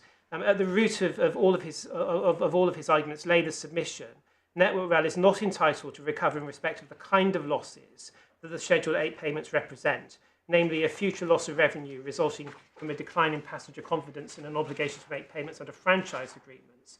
He sought to treat the losses in respect of which the operating companies were entitled to be compensated as if they were Network Rail's own losses. Indeed, one of his submissions was that Network Rail would not be entitled to recover in respect of a future loss of business if it was operating rail services. And then he goes on to say it should therefore not be better placed simply because it's providing infrastructure to third parties. So again, I'm not suggesting it's the precise analogue of my learned friend's argument, but it is a similar argument, namely that you are trying to recover a loss because of a contractual liability that you would not be able to recover if you were bringing the claim not relying on the contractual liability. Really those arguments get rejected by Lord Justice Morbick, with whom the other judges agree. So firstly, in paragraph 9, he says it's wrong to approach the question that arises in this case through an analysis of the Schedule 8 payments as if the claimants in these cases were the train operating companies rather than Network Rail. And in just the same way as we respectfully say, it's wrong to treat this case as if the claimant were Helphire rather than the claimant personally, albeit that the claimant's case is founded on a contractual liability to Helphire. And then at paragraph 100 over the page, the Lord Justice says that any asset of a commercial nature is capable... I'm so sorry to take you back to the last part of paragraph 97. Yes. You submit, I think, that the present case is actually distinguishable from that scenario because if Helphire had brought the claim itself, I'm not saying I agree with you. No. You submit that would have been a straightforward claim because first there's the physical damage to its property. Yes. And then because it's a profit-generating asset, you say in principle they would also be entitled to claim for the damages which flow from their inability to use that for a profit-generating purpose. Yes, so on my case, Mr. Bartlett would not have been able to draw the dichotomy that he draws there. But I suppose so. What I'm really saying is, in some senses, this is an a fortiori case from my learned friend's perspective, because there a dichotomy can be drawn, and it's said not to matter. In this case, I say there either isn't a dichotomy at all, or it's a marginal one. I see. So paragraph 100, his lordship essentially says, well, it's perfectly foreseeable that if you damage a commercial asset like a railway network, you may incur third-party liabilities. That's an enormous paraphrase, but that is the essence of 100. Might it actually help if I just paused and invited your lordships to look at paragraph 100 to paragraph 102, and then I think I move to Lord Justice Jackson.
So at 100, see the Lord Justice, 101, the Lord Justice identifies that where you damage infrastructure, you get cost of repair, but you also get loss of revenue, loss of user.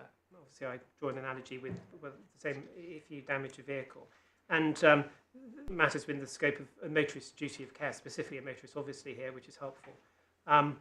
So that answers scope of duty type issues.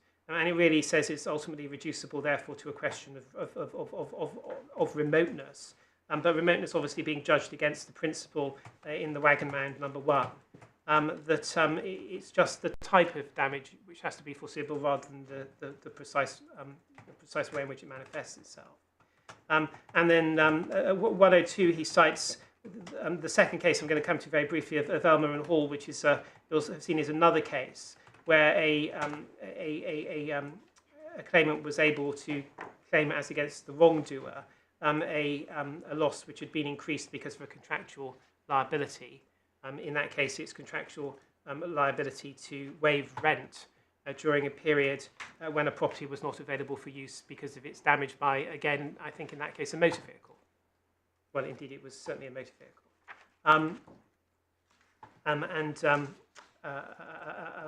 Again, his lordship says that applying established principles governing causation and remoteness, it's difficult to see whether the loss of revenue represented in this case is just like the loss of rent in the Elmer case would not have been recoverable. And he goes on to find for the train operating companies, as did Lord Justice Jackson and Lord Justice Pill. So far as Lord Justice Jackson is concerned, I was going to show you an even a shorter extract, if I may, which, if I can begin... 145. Is this paragraph 145? That was certainly the main paragraph I was going to show you, Lordship. Yes, page 434.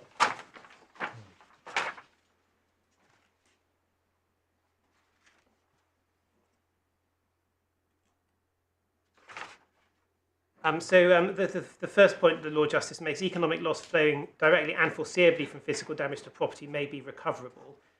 That we say is a trite point, and it is the answer to my learned friend's arguments about economic loss and such like. Two, one of the recognised categories of recoverable economic loss is loss of income following damage to revenue-generating property. Three, loss of future business is ahead of damages on the outer fringe of recoverability. Well, that is in this case. And fourthly, in choosing the appropriate measure of loss, the court seeks to arrive at assessment which is fair and reasonable. So those are the principles. And in terms of the disposition, you really have that, really, if I can respectfully say so, extremely crisply by the Lord Justice between 148 and 155. And perhaps I'll take it up at 150. No, or 149. It says plainly foreseeable if you damage railway lines, there'll be a loss of revenue. It says plainly foreseeable if you damage a vehicle, then there may be financial losses which result. Nothing remarkable about that. 150, in my view, this action should be characterised as a simple claim for loss of income consequent on damage to revenue-earning property, a well-established category of recoverable economic loss, the direct consequence of physical damages, and a type of loss which is reasonably foreseeable. But again, I say with necessary modifications, that is this case, a different sort of motor accident, but the same points.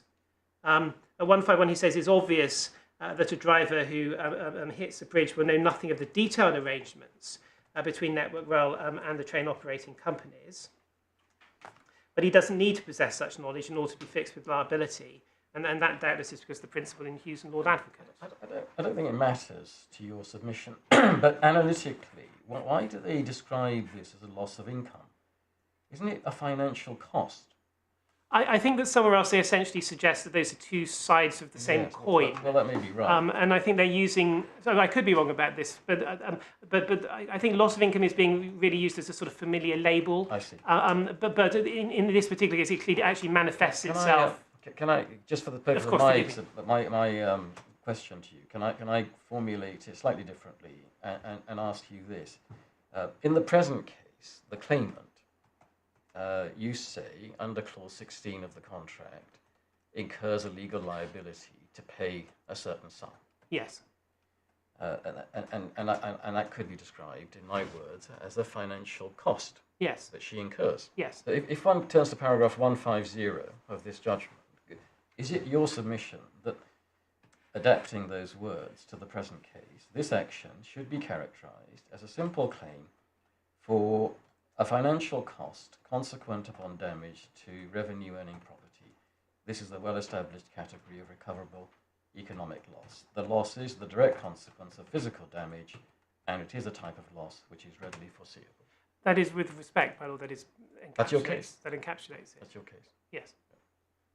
And I would really venture to suggest that insofar as really any of those points are realistically available for arguments, it really only might be the last. Is it reasonably foreseeable? Is it reasonably foreseeable if you hit a car? The driver of the car may in fact have a financial obligation to a third party. Yeah. And I've already suggested that yes, of course it is. Yeah. And that, would you accept that question, although it's beguilingly looks like a descriptive question, in fact it contains a normative element within it. In other words, it's not simply whether as a matter of fact something was foreseeable.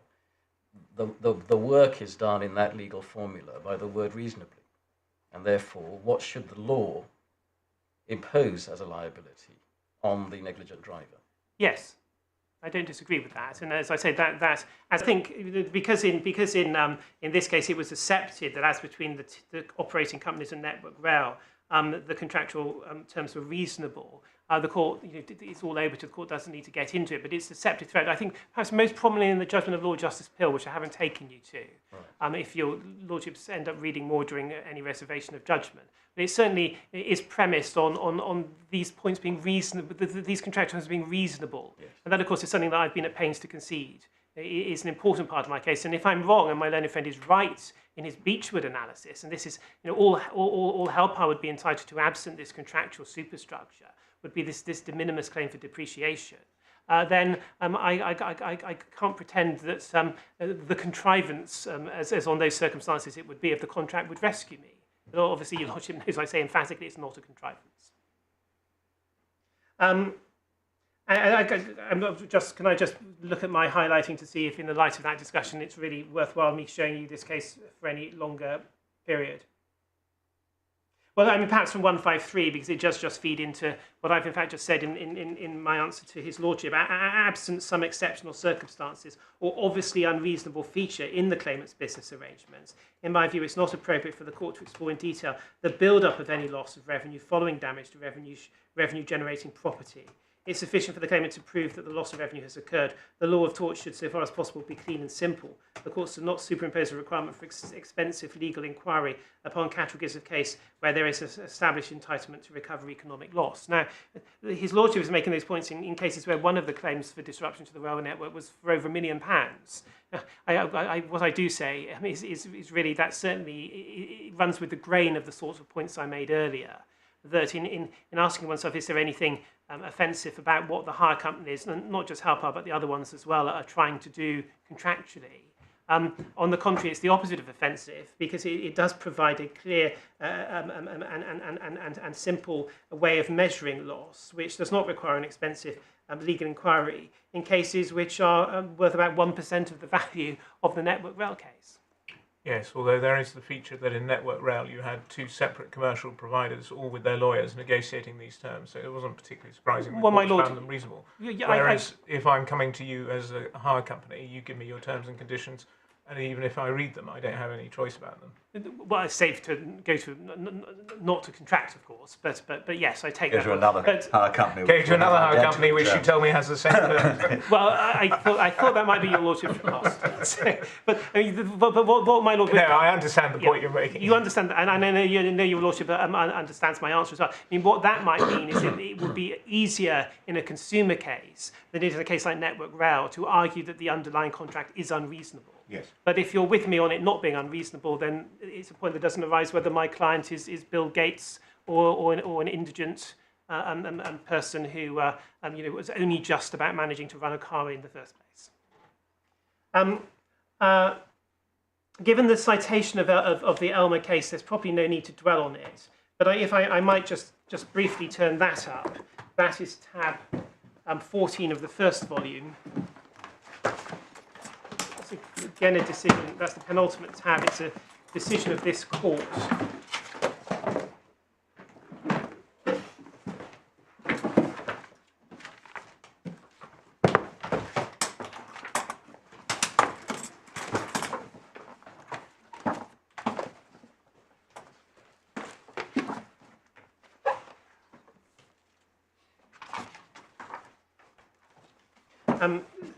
Is yet another case about a chattel, this time a building, being damaged by a motor vehicle. And really, the facts, it's a State Gazette's law report, so you'll see it's in columns. The facts are stated in the left-hand column of the head note. And unless your lordships want me to pause, I'll just summarise them if I can.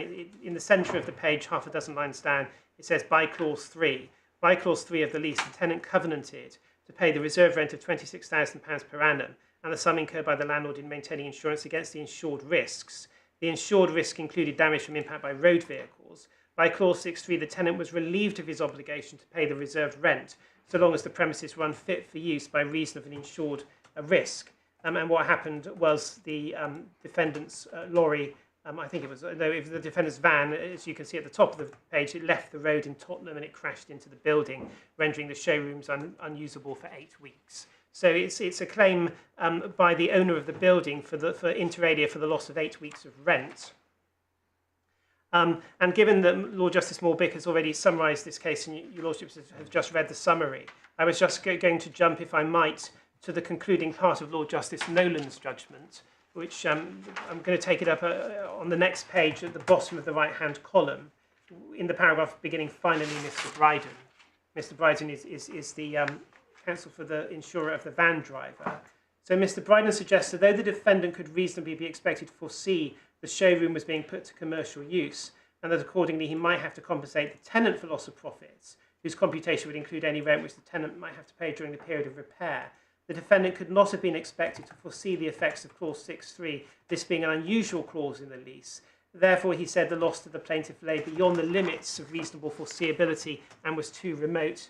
In my judgment, this suggestion falls foul of Lord Reed's principle in Hughes and Lord Advocate, that you can only escape liability if damage can be regarded as differing in kind. Thus, it's clear that the defendant could not be expected to foresee the precise terms of the lease, but he could reasonably expect to foresee that his negligence would cause physical damage and consequential financial loss to the owner or the tenant of the premises. And so the fact that here, as I would not concede in the present case, the contractual term was characterised as unusual was not an answer, simply because all that needed to be foreseen was the risk that there would be consequential financial loss.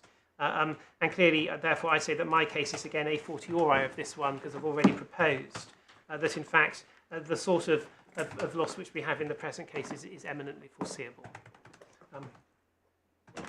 Will you just excuse me for one moment?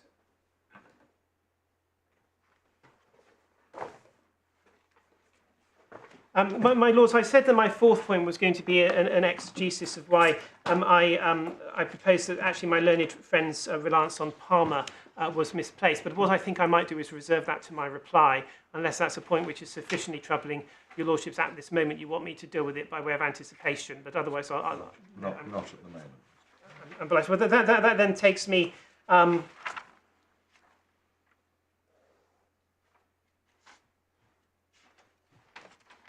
I think the one thing that I was going to deal with under the aegis of Palmer is I think the last case that I'll show you to, which both of the sites, which again I suggest is actually an a fortiori case in my favour, is the HL Motorworks and Al-Wabi case, another decision of this court, and that is in bundle 1, which I've just put away typically.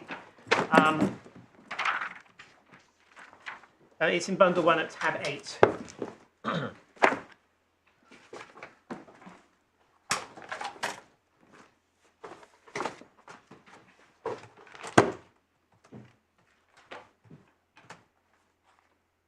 And so this is a case. This is a Bail Bailey case. That's why I was going to deal with it under the heading of Palmer. What happens in this case is the Bail is the owner of Rolls-Royce. He takes it into a garage for some work. The work is done, so the garage is the Bailey. At the end of the work, a director of the garage takes the car out for a test drive, and during the course of the test drive, there is a collision, and the drivers blame each other. Ultimately, the garage director is acquitted of blame, and the other driver is held exclusively responsible. So that's the background to it. But the issue about the damages for the loss of use of the vehicle, the facts are stated at page 175 of the bundle in the judgment of Lord Justice Cairns. And if I can take it up by the second of the two sidelines, which is next to marginal H, where it says that the plaintiff company appeals on both liability and damages. That's the garage lost at first instance. On the damages, the issue was this. The owner of the Rolls-Royce was deprived of the use of it for 11 days. He hires another Rolls-Royce during that period. He paid £467. The judge took the view it was unnecessary for so great an expense to be incurred, and some cheaper car could have been used, and he reduced the damages accordingly. The plaintiff company on this appeal contend the defendant was solely to blame for the accident, and the full cost of hiring a substitute Rolls-Royce was something which they reasonably paid to their customer, and that accordingly they're entitled to recover it in full from the defendant. So the facts are, this is a case where the bailee actually pays compensation to the bailor, in that it voluntarily pays for the bailor to hire a replacement Rolls-Royce, and that is a voluntary assumption of responsibility. It's not suggested that they had any contractual obligation to make that payment. And the county court judge dismissed that. And then at 177, the appeal is allowed. There are recent judgments on this by Lord Justice Cairns and Lord Justice Roskill. At 177, by marginal G, it's the sidelining. With regard to the disputed item of damages, it's essential to bear in mind this was not the plaintiff's company's own car, which was concerned in the accident. It was a car belonging to a customer of which they were bailees. In those circumstances, when a claim was made on them by the customer for the cost of hiring a substitute car, it does not seem to me that there was imposed on them a duty of querying the amount unless it was plainly excessive. There was no evidence to suggest that the charge was excessive for a Rolls-Royce. And then Lord Justice Cares goes on to say, so it boils down to, was it reasonable to hire a Rolls-Royce? And he goes on to conclude that on the facts, it was. And at the top of the next page, he says, unless the owner's claim was clearly exorbitant, the plaintiff company were well entitled to consider it would be unreasonable for them to contest a claim by the owner, who was no doubt extremely annoyed about what happened to his Rolls-Royce. It might be very damaging to their commercial relationship. And Lord Justice Roskell agrees with that on the next page, where he says, again, it's the sideline passage, I entirely agree with what Lord Justice Cairns has said. The judge overlooked the position in which the plaintiff company were placed. They were not the owners of the Rolls-Royce, they were bailees. They had it for repair. The company's driver, one of the directors, had taken it out for a trial run. No doubt Mr Goldie was wrathful when he found that his virtually new Rolls-Royce had been damaged. One can hardly imagine the plaintiff company wishing to preserve the goodwill of a customer, suggesting to the owner of the damaged vehicle, damaged while in their custody, he should go out and hire a car of lesser quality to the Rolls-Royce in order to make amends for what might have been the negligence of one of the plaintiff's company's directors. And then he goes on to say it was not, essentially he deals with it as a mitigation point. It's not unreasonable for the company to have reimbursed Mr Goldie, and therefore it's not unreasonable for the company to pass on its loss to the defendant tortfeasor. Now, the reason we say that it's a strong case in favour of the claimant is because there the bailee has no difficulty in recovering sums paid to compensate the bailor for loss of use of his car, even though contrary to the present case, that didn't result from any contractual obligation. It's a purely voluntary act.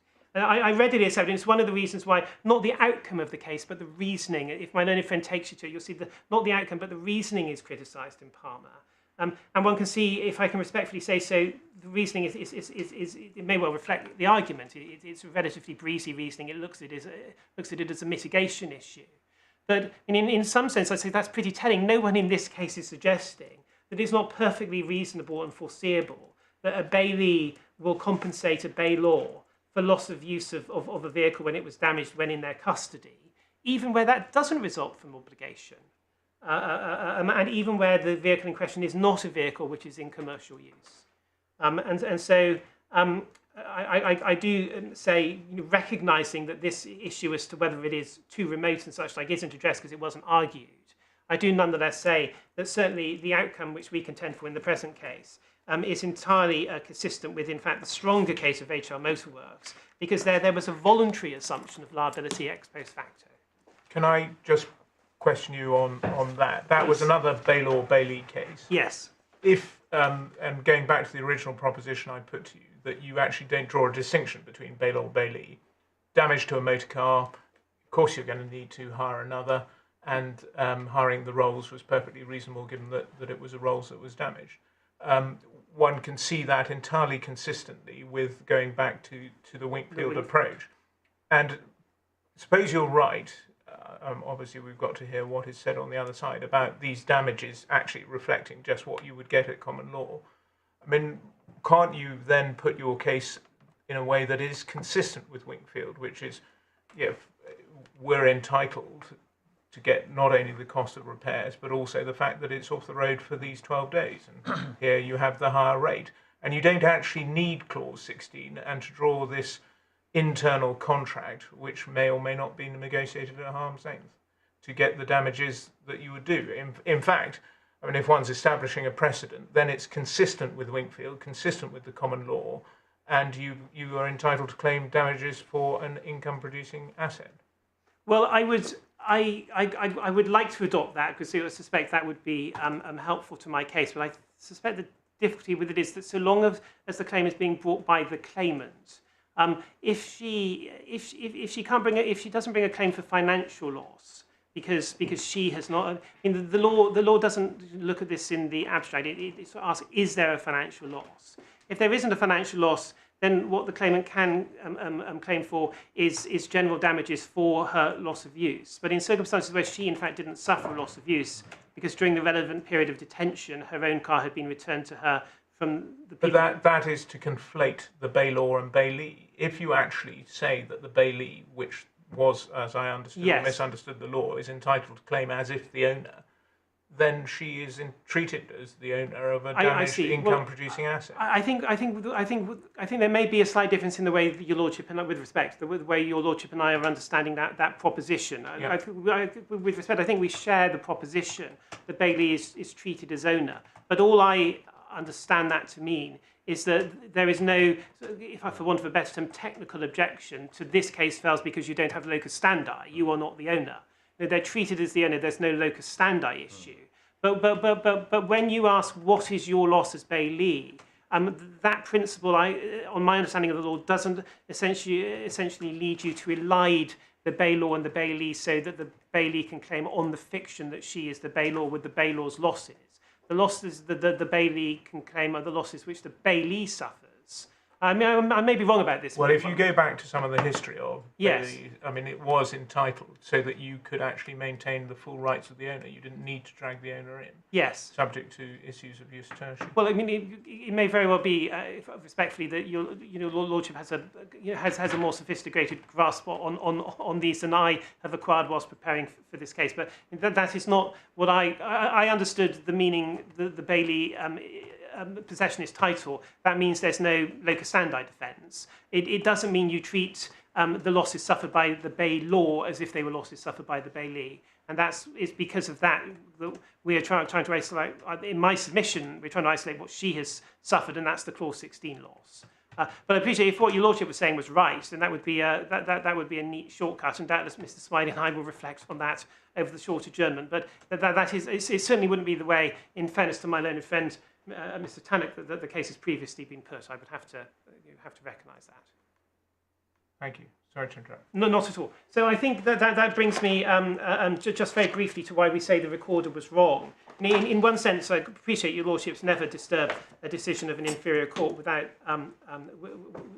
painstaking care. But clearly, this isn't the sort of case where we are dealing with exercises of evaluative judgment or discretion or anything of that sort, where the lower court has a margin of appreciation. The recorder is right on the law or he's wrong on it. So I do, meaning no disrespect to His Honour, propose to deal with it really quite shortly. Really, you'll see that the first point the recorder finds, and it's in his judgment at page 47 of the appeal bundle.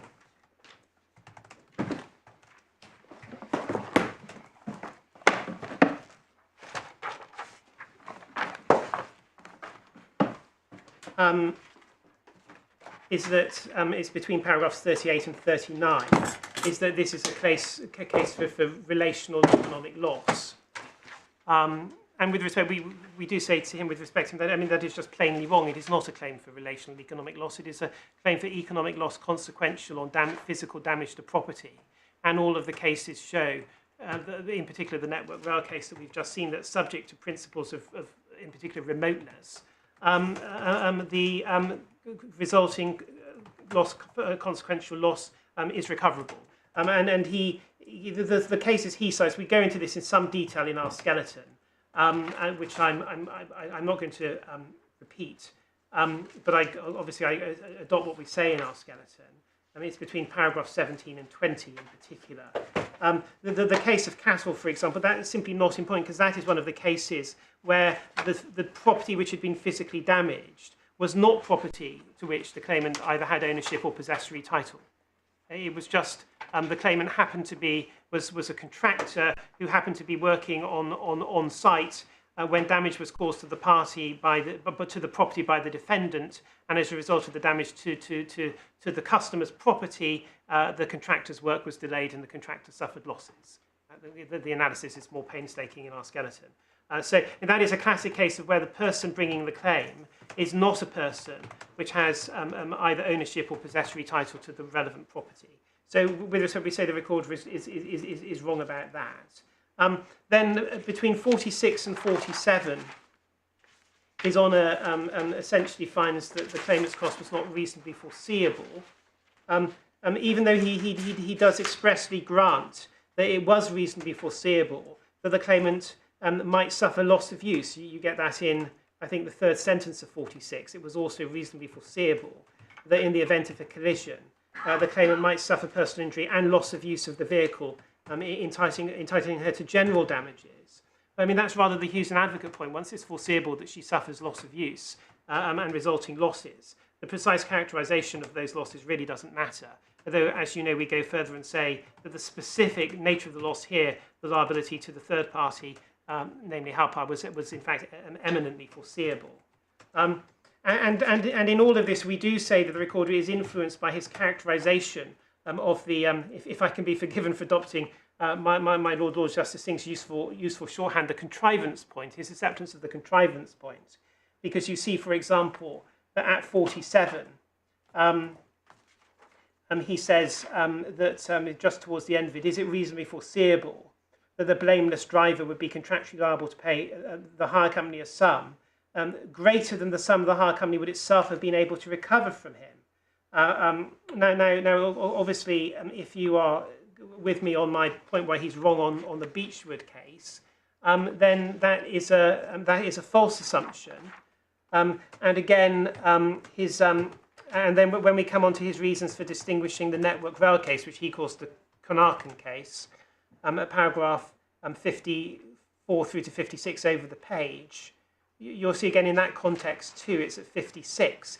His emphasis is very much on clause 16 being unreasonable because it doesn't reflect the actual loss to Helphire by reason of the car being off the road.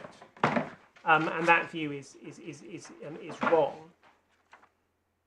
in our submission. And then between 48 and 59 of the judgment, that's back to page 50 of the bundle, page 49 and 50 of the bundle, he finds there's no duty of care applying Caparo. And with respect to that, we say he's simply gone wrong there. I mean, this is a road accident case. Of course, there's a duty of care to hold the claimant harmless from damage foreseeably resulting from loss of duty to his vehicle. So in no possibility we say of this case being about duty to care. It's about, it may be about remoteness, and you have my submissions on that. And on the proprietary fiction point, which of course I haven't really addressed separately because I'm going to wait for my learned friend to address you on what he says about Palmer. But he sort of accepts that point as a fallback as well. But as I've explained already, we don't rely on any sort of proprietary fiction to increase the defendant's liability beyond the normal liability and negligence. We only rely on the normal liability and negligence. And here again, we do say that the judge's reasoning goes awry because he thinks that this, but for clause 16, would be a Beechwood case. And the exposition of Beechwood, your lordships, have beginning on page 48 of the bundle, paragraph 41 onwards.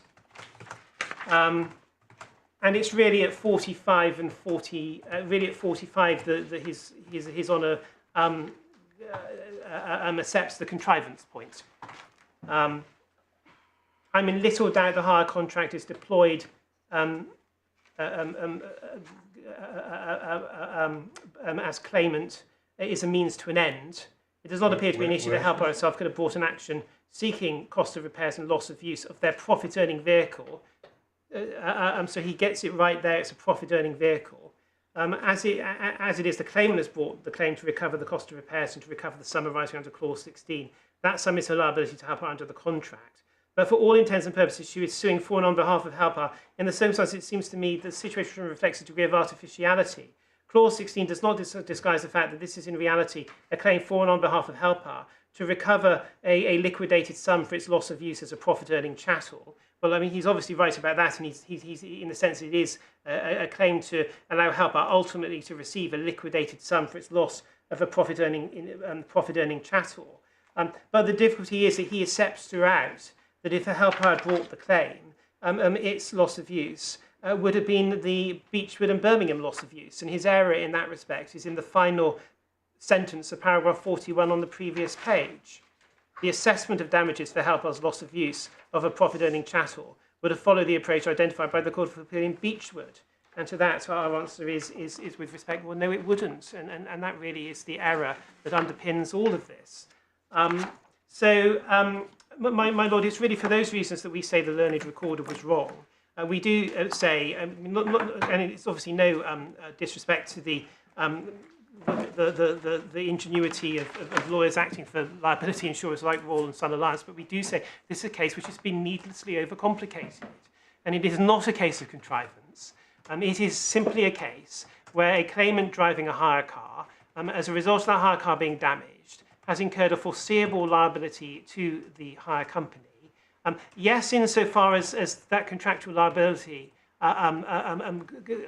is a device to mulct a defendant of compensation it wouldn't otherwise have to pay, there is a sound argument that that would not be foreseeable. But it is not a device to mulct the defendant of compensation it wouldn't otherwise have to pay. It is a bona fide liquidated damages clause for the reasons that I've previously advanced. My lord, those are my submissions. Thank you very much, Mr. Williams. Mr. Tarrant. Thank you. My lords, there are three fundamental points that I'd like to make in this appeal, together with two additional points. And with your permission, with one exception, I will address my learned friend's submissions in the course of dealing with my 5 points. Yes. My lords, my three fundamental points are these. First, the loss claimed is not consequent on the physical damage. And this appears in my skeleton argument at paragraphs 7 to 13, and again at paragraph 31. Second, the scope of the duty of care owed by drivers on our roads does not extend to the kind of loss that is claimed, and this is addressed at paragraphs 14 to 26 of my skeleton argument. And third, even if the kind of scope of duty of care did so extend, and of course I say it did not, the quantum that is claimed is unreasonable as between the claimant and the respondent's insured driver. So it cannot be recovered by the claimant, the appellant, against the respondent's insured driver. I address this at paragraph 17 of my skeleton. Now, in addition to these three basic points, I have two further additional points. Fourth, the proprietary fiction in bailment does not somehow expand the appellant's ability to recover loss and tort. I address this at paragraphs 25 to 27 of my skeleton argument. Now, it appears from my learned friend's submissions there may not be much between us with respect to bailment and the proprietary fiction. But certainly in the courts below, the way claims like this are often put is that because the claimant is the bailee, therefore there's no answer to the claim and it must be paid. So with your indulgence, I might address you briefly with respect to bailment and the extent of the proprietary fiction. But finally, fifth, I say that the loss claimed is a relational economic loss. Now, I accept that if you accept my earlier points, then this final point might not fall for your consideration. Because, for example, if the kind of loss doesn't fall within the scope of the duty of care, then it's not recoverable and the matter ends there. Or if it's not consequent of physical damage, it's pure economic loss and we need to go no further. But I'll address it briefly in case it does fall for consideration. My lords, my exception to addressing my learned friend's points while I make mine is the point that my learned friend has hung his hat on, so to speak, which is that Beechwood did not concern a profit-generating asset. And my answer to that is that West Midlands did concern a profit-generating asset. Now, if I could perhaps take you to West Midlands in our bundle. And West Midlands is in the second authorities bundle at tab 20.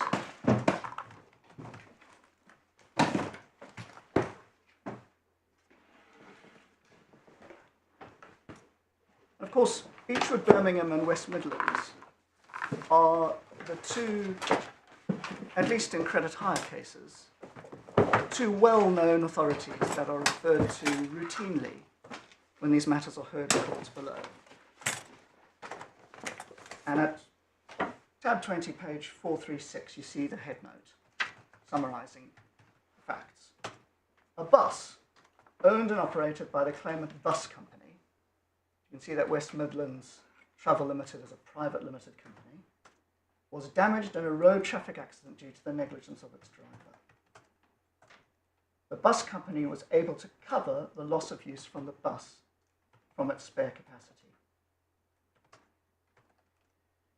the question arose with respect to what the bus company could recover. And if I can take you to the law, I've marked for you on page 443, paragraph 17, a summary of the way these matters are approached. And the way they're approached is, in a case where you can prove special damages, you can recover those. In a case where you can't, you're limited to general damages.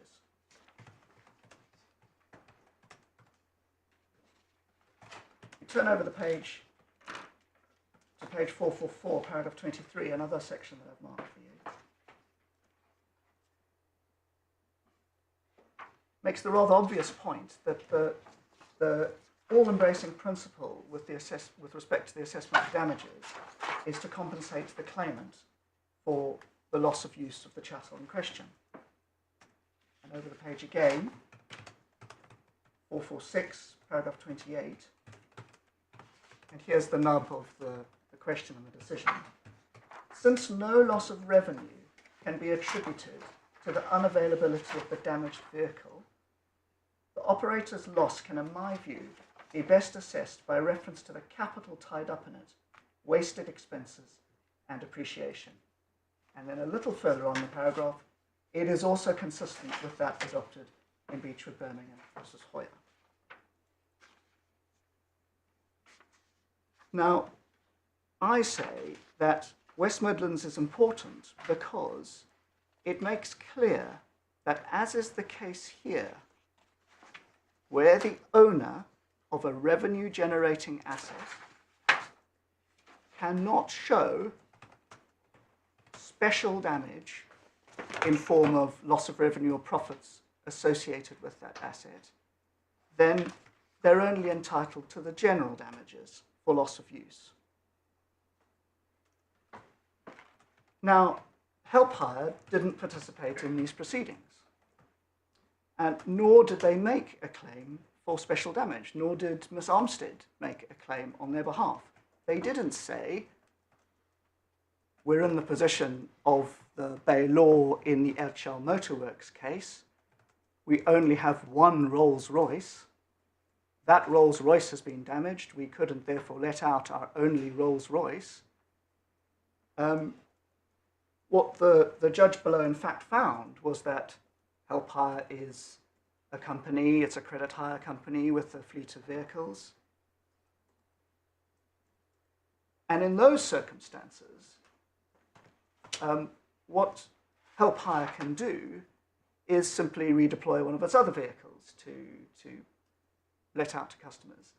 And Helphire cannot show a special damage claim. So what Helphire is limited to under the West Midlands travel and Beechwood Birmingham approach, but principally West Midlands, because West Midlands concerns a revenue-generating asset, is the interest and capital, the depreciation, if you like, of that vehicle in the period that it was off the road because it was being repaired. So, in my submission, it's very clear that the hire company's loss of use is interest and depreciation on the asset when it's unavailable. And Miss Armstead's loss of use, if any, although we know she didn't have any, would have been the basic hire rate. But what's claimed is the deferred charge rate in a credit hire contract, to which naturally my insured driver is not a party. So, what would the basic hire rate have been? My Lord, we did submit evidence as to the basic hire rate in the trial at first instance. Obviously, it's not in your bundles, but there was a witness statement with evidence attaching sort of quotes from... Did the district judge make any findings of that? I don't think he made any findings about it, no.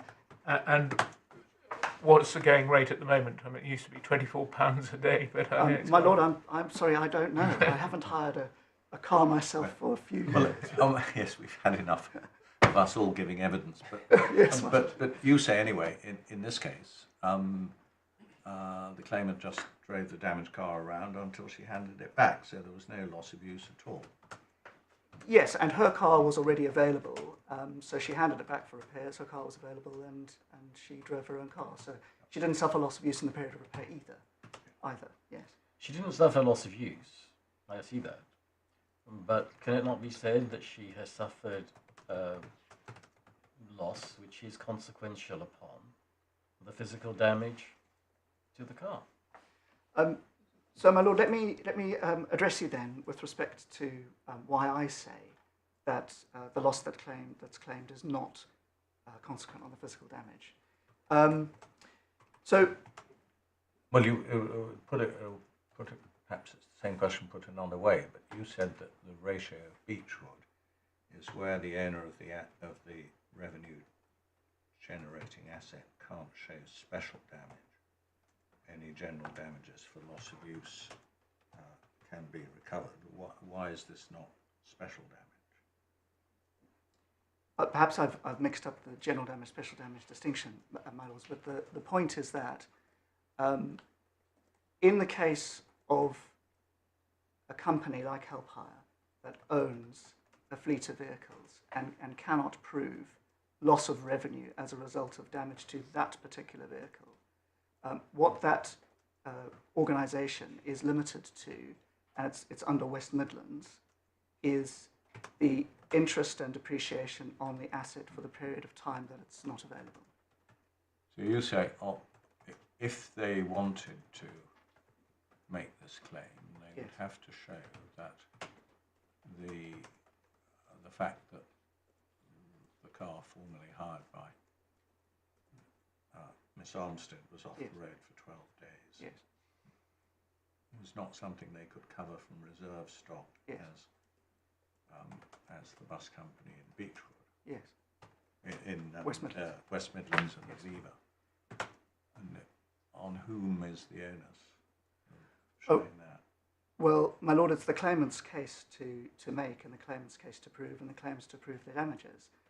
And what I think should happen is the claimant should plead that case, and then it's up to the defendant to put in a defence, and then the evidence simply follows in the normal course of things. What's happened in this case is there's been no pleading as to a case where this is our only Rolls Royce, it's been damaged, we can't let it out, therefore we're entitled to the replacement cost of a full Rolls Royce, for example. What's simply been pleaded is, I'm liable under a contract, please can I have the full deferred charge rate? Yeah, and my question really is, what's wrong with that as a matter of law? As you've pointed out, the owner of the vehicle has not brought a claim,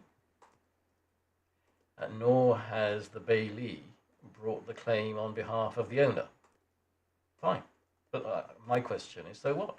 She has made a claim for what she submits is her own financial loss, which is that she has a legal liability to pay the daily hire rate, and she says that is consequential upon the physical damage to the car.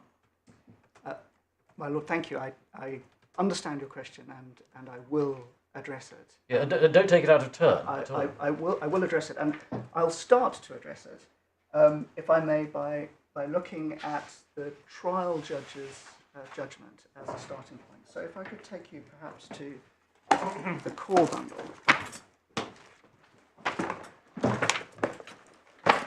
And I think that's at tab 5. I'm sorry, tab 5 of? Of the first core bundle, the sort of main bundle. Right. Did you mean you said charges? Oh, sorry, the charges. That's actually the Charges judgment under appeal. is 9. It's actually, So the first appeal judges. yes, it's 9. The charges Apologies, is my 9, lord. yeah. It's 9, the charges. Is that page 96? It's Yes. page 96. And what you'll see at page 97, paragraph 7, he's discussing the case and what he's finding after cross-examination. And the third sentence. It seems that the claimant's position was, although she knew that she would be liable for hire costs, and she assumed that she'd be liable for damages under clause 60 of the contract, she would, or the company would, receive that from the other side. So this is the extent of the claimed loss. It's an assumed liability under contract, brought at the insistence of the other contracting party, Helphire. Now, I say assumed liability because Ms Armstead is assuming she's liable. It appears she's not taken independent legal advice and sought to challenge the liability on the basis of the consumer credit legislation and so on. Further, she's assumed that she's not going to have to pay that liability. This is a far cry from a typical credit hire situation where the hiring driver hands over their credit card or debit card and actually pays. And in fact, the three examples that are given in her witness statement, if I just turn those over for you quickly. So if you go to tab 20 of my bundle at least, but it's the supplementary bundle where you find her written statement. Yes.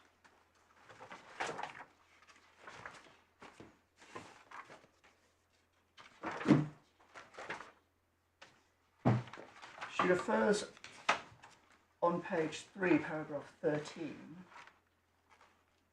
to some other agreements, and she says, "My solicitor has informed me that this type of harm is commonplace in hire agreements." And the first point to make is that she didn't know that. So this, of course, goes to foreseeability. She had to be told.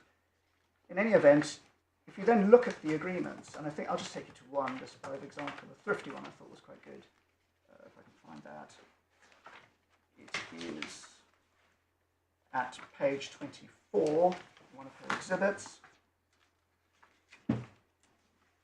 And you'll see rental terms, and then the first underlined bit, reservations confirmed and prepaid online, and then another bit of underlining, reservations confirmed online but not paid on pickup, and so on. So the examples that are being given are examples where these aren't credit hire arrangements. They don't include additional charges for the provision of credit and the provision of services in pursuing other drivers that are alleged to be negligent. These are standard high street arrangements.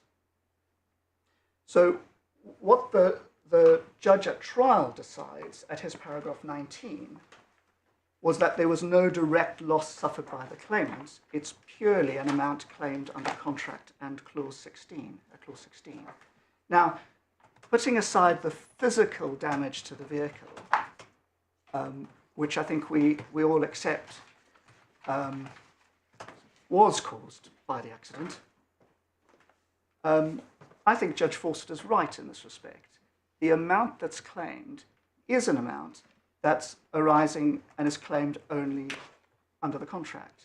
I think he was also right at his paragraph 22, which you see at page 99.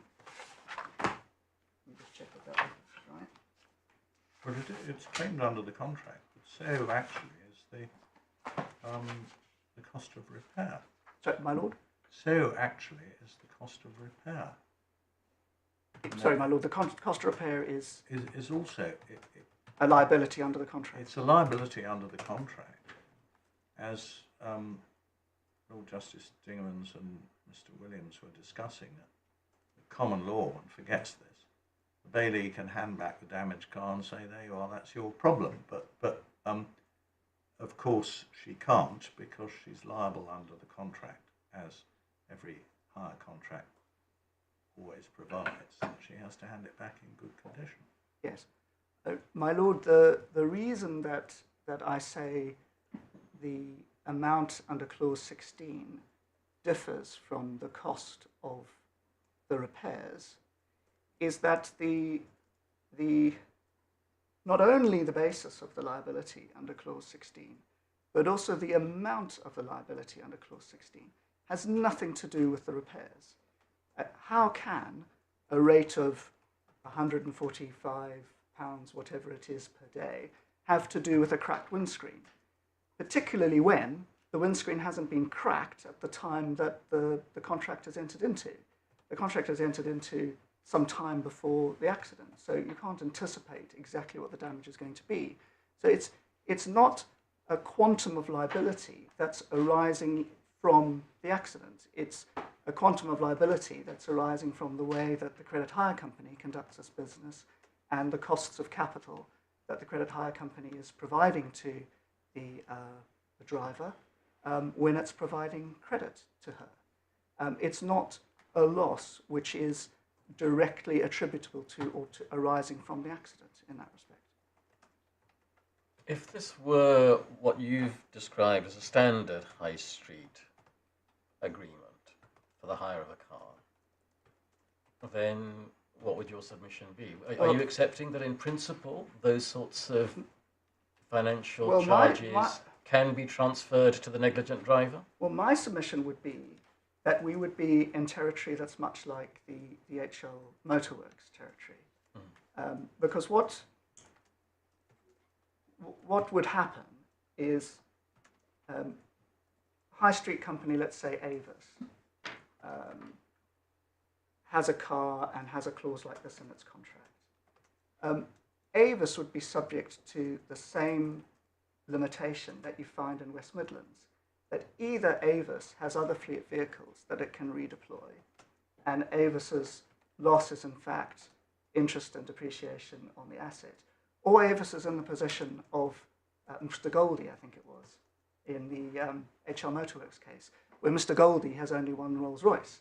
And in that case, Avis would have to hire or obtain or procure another car, or would not be able to let out that Rolls-Royce if that was the type of car, and would suffer the loss of profit on that Rolls-Royce.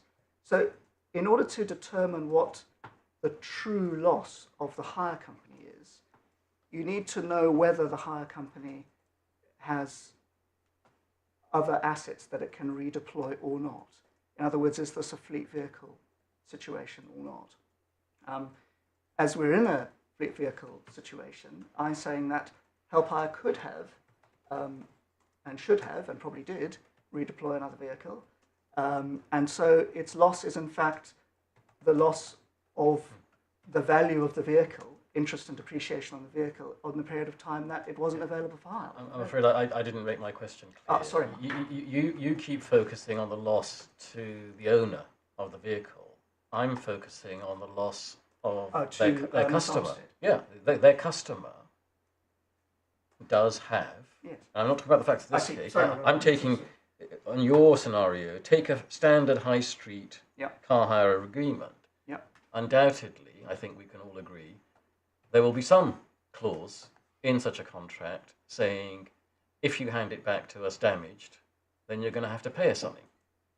And what I'm asking you is, do you accept that as a matter of legal principle, leaving aside questions of quantum, do you accept that in principle that is an economic cost to the customer, which the law of negligence will transfer to the negligent driver, the tortfeasor?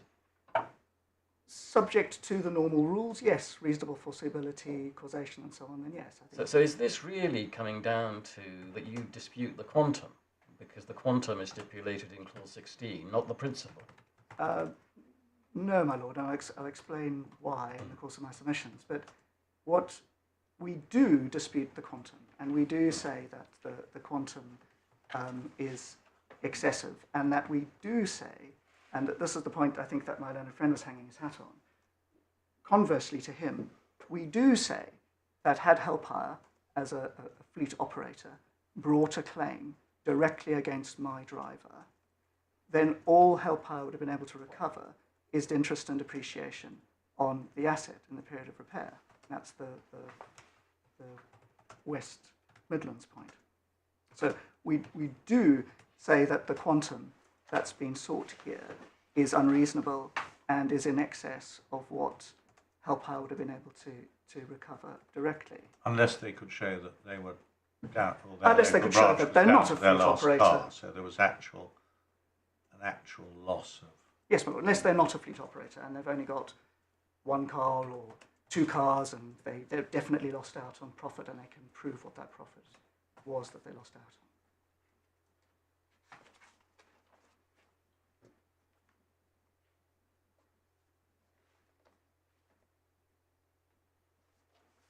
It's not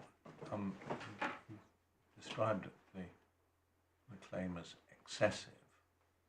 And that isn't why you say it's barred. I mean, Sorry, my lord.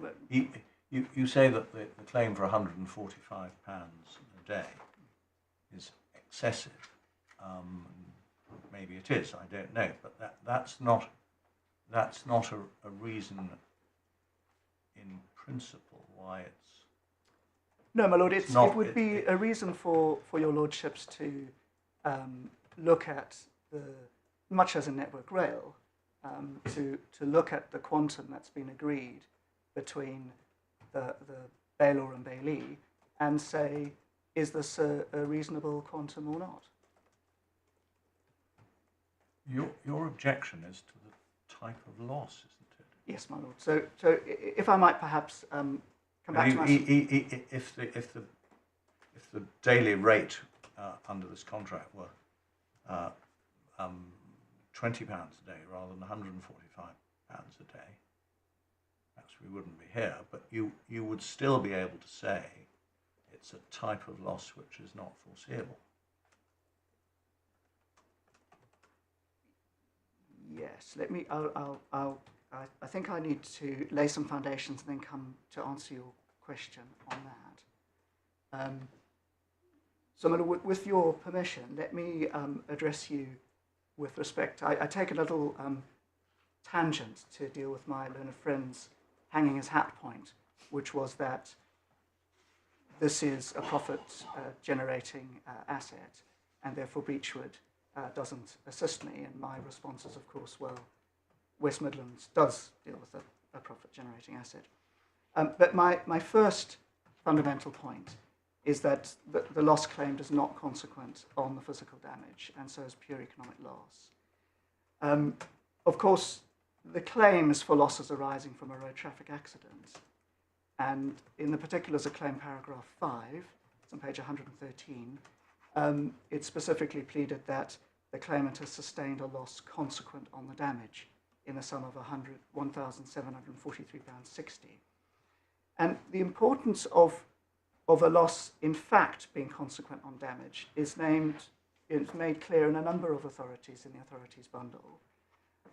In Spartan Steel, for example, the judges made reference to the necessity of loss being consequential in the following terms. Lord Justice Denning, at his paragraph 39b, refers to economic loss truly consequential on the material damage.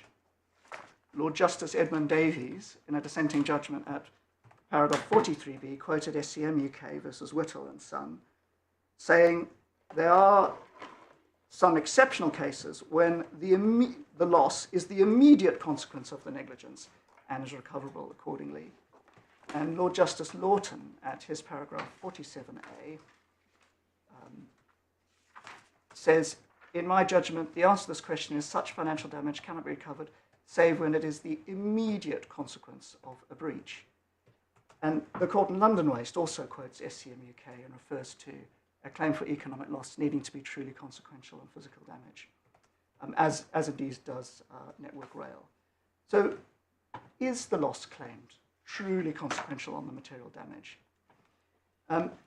Briefly returning to Miss Armstead's witness statement in the supplementary bundle, at her paragraph 6, she is at pains to point out that the hire agreement pre-existed the accident. And the consequence of that is that she agreed to be liable, and she agreed to the deferred daily charge rate, the credit hire rate, when she entered into the credit hire contract. So this cannot be said to be a liability that is occasioned by or is consequent on the physical damage. She's agreed to the liability in advance. Further, as I submitted earlier, the deferred daily charge rate bears no relation to the physical damage actually suffered. How can, as I posed before, a multiple of £145.30 be consequent on the cost of repairing a damaged windscreen? Sorry to interrupt. Does that argument prove a bit too much? Because in the Network Rail case, obviously the liquidated damages had been set in advance, and then the damage happened, and the court said, well, that's consequential on the damage. Well, in the Network Rail case, and I think we should pull up Network Rail. Yes.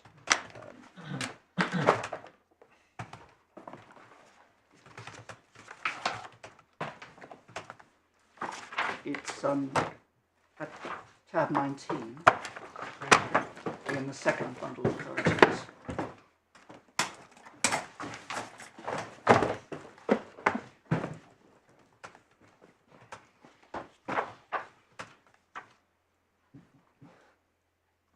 What Network Rail concerns, and this is clear from the head note, is Network Rail concerns loss of revenue occasioned by physical damage to revenue generating property. And it's obvious that that kind of loss is recoverable if it's reasonably foreseeable. What the agreements that the parties had negotiated and entered into did was they didn't establish the liability. What they did is they established the quantum. They were pre-agreed, I think it says in the head note, at 393G. It was common ground that those contractual provisions were a genuine and reasonable attempt to assess a train company's losses in the event of the temporary closure of a railway line. So, unlike in this case, there's several things that distinguish this case from ours. One is that in my submission, it's not the claimant that owns a revenue-generating asset. In her hands, the asset is not revenue-generating. In her hands, the hire car is a car that she's using for her personal use. That's the first distinction. The second distinction is that in this case, what's not being claimed is loss of profit on a revenue-generating asset. What's being claimed is the deferred daily hire rate, or what's being claimed is an amount agreed in contract. And it's not accepted. And we can't assume that that amount is a genuine and reasonable attempt to come to an agreement as to the quantum of that loss. Now, there are quite a few cases in the bundle and referred to in the bundle which talk about credit hire cases and the types of benefits and services that are typical in credit hire agreements.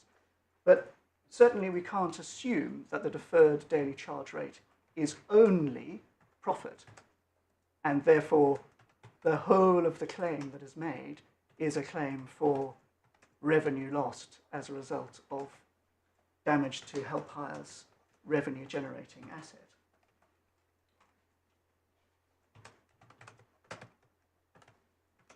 And I think that the conclusions of Lord Justice Phil at starting at paragraph 69 on page 412 are particularly pertinent in this respect. Where he says, attractive as is the simplicity of a solution by which the tortfeasor is liable to pay whatever the respondents and the TOCs agree is between them to be reasonable compensation. Such agreement, in my judgment, does not, in my judgment, necessarily bind the appellants as tortfeasors to pay the agreed sum to the respondents. It is not open to a party to dictate to the whole world the extent of tortious liability and what is not reasonably foreseeable and not too remote in order to achieve what it regards as a satisfactory contract with a third party. So, pausing there, are we to say that, well, coming back to the scope of the duty of care, are we to say that drivers on our roads, cars coming towards you, you're under a duty to exercise reasonable care to avoid physically damaging that vehicle? And you are going to be responsible for any physical damage, and you're going to be responsible for any reasonably foreseeable economic losses that are directly or immediately consequent on that physical damage. But what I think we're not doing, to use a simple example, is expecting a driver on a road to be driving along and seeing a car coming towards them and think, oh, that's a hire car. I need to take extra care because I might be subject to additional damages. That one's not a hire car. Clearly a mum on the way to school. If I bash into that car, I'm just going to pay something more nominal. Oh, that one's a credit hire car. I'm not only going to have to pay the hire rate, I'm going to now have to pay a deferred daily charge rate on that car. As the scope of the duty of care and what's reasonably foreseeable to the average driver, in my submission, simply doesn't vary, isn't changed or affected by the contracts that are entered into by other drivers or other people on our roads. This seems to me, and I may be wrong, which is why I'm putting it to you. Yes. This seems to me to be a question going to quantum, not to the principle of whether this is a head of loss which is in principle recoverable in the law of negligence. At this point that I'm making, my lord, you're right. This Right. point goes to the quantum Right. point. The point I just made in a rather simplistic manner was a point that does go to whether the kind of loss is reasonably foreseeable and would fall due for recovery. But the point that in Network Rail, the point that we're addressing here, that Lord Justice Phil is talking about, this paragraph, you're quite right, that is a point that goes to quantum. And I think simply as a matter of pragmatism,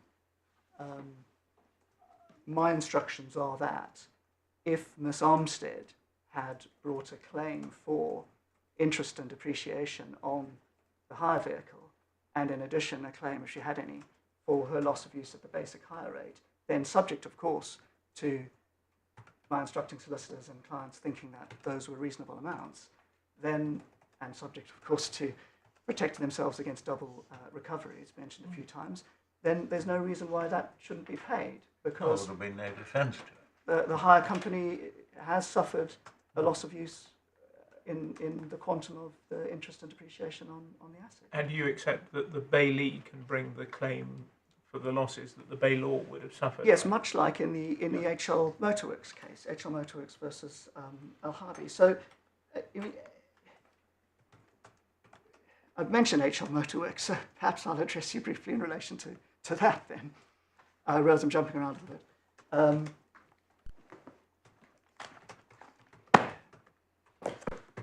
If I take you to tab 8 of the first bundle of authorities,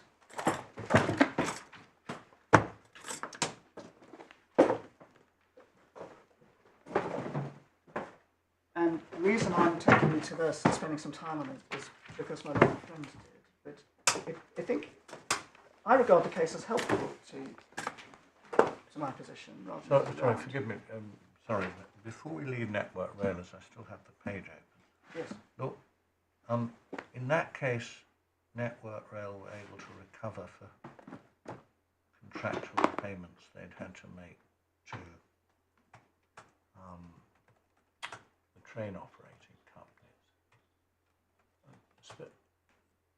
But he says at the end of 69, there could be sound contractual reasons for providing passengers with compensation, for example, for the consequences of lost business, but such consequences are likely to be too remote to charge to a third party in tort. I wonder why should that be? Why should the operating companies be able to recover against the lorry driver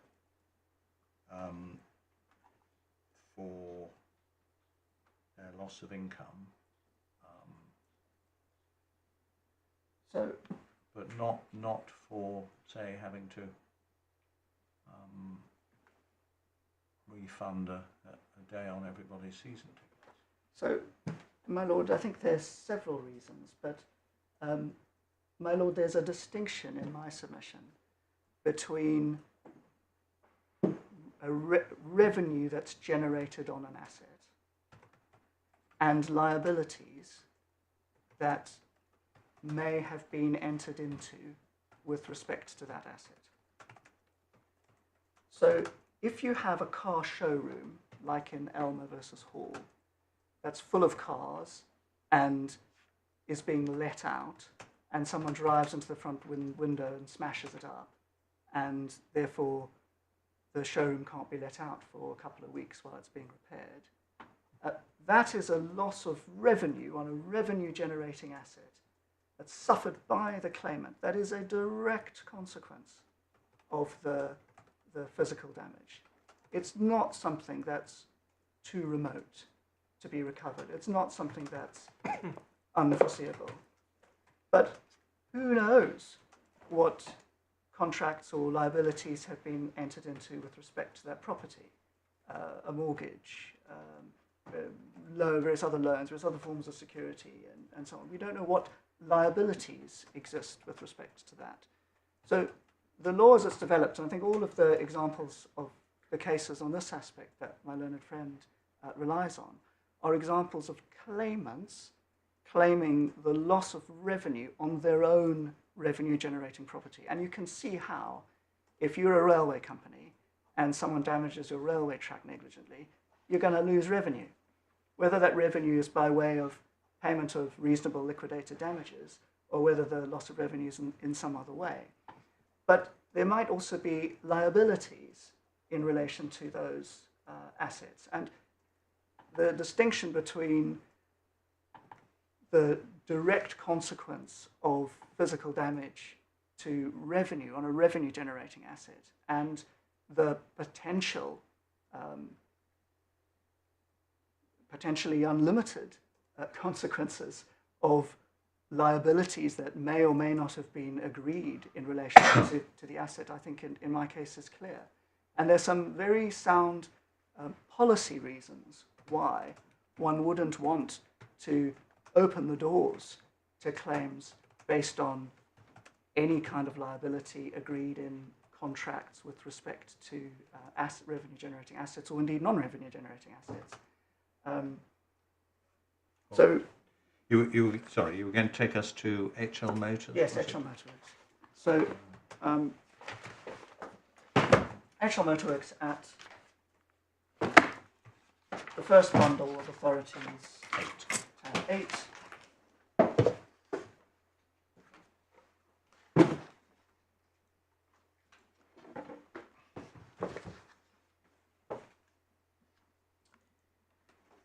I think the headnote does summarise the facts succinctly, but in even briefer detail, the Rolls-Royce's owner, Mr Goldie, entrusted his car to the plaintiff garage for repairs. And then the Rolls-Royce was damaged in an accident whilst in the garage's care, and he hired a replacement Rolls-Royce. So Mr Goldie was the owner and bailor of the damaged Rolls-Royce, and he suffered loss of use. Of course, Mr Goldie's an individual, so he didn't own a fleet of Rolls-Royces. He had to hire a replacement Rolls-Royce rather than redeploying a vehicle to use. That means he had damages in the amount of the hire of the replacement Rolls-Royce. Now, the Bailey garage compensated Mr Goldie for that loss of use. And my learned friend says, and I think this must be right, that they voluntarily accepted responsibility and then sought for that loss of use and then sought to recover from the other driver. And that seems entirely uncontroversial to me. In our case, if Miss Armstead had voluntarily accepted responsibility for and paid Helphire's interest and depreciation on the credit hire car while it was off the road for repairs, then I think that amount should be recoverable. I think the difference between my learned friend and I also appears in his skeleton argument at his paragraph 38.3.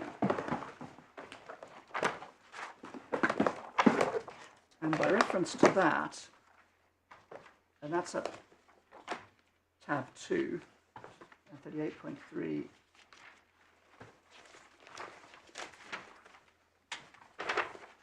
is on page 31. Sorry, 32, page 32.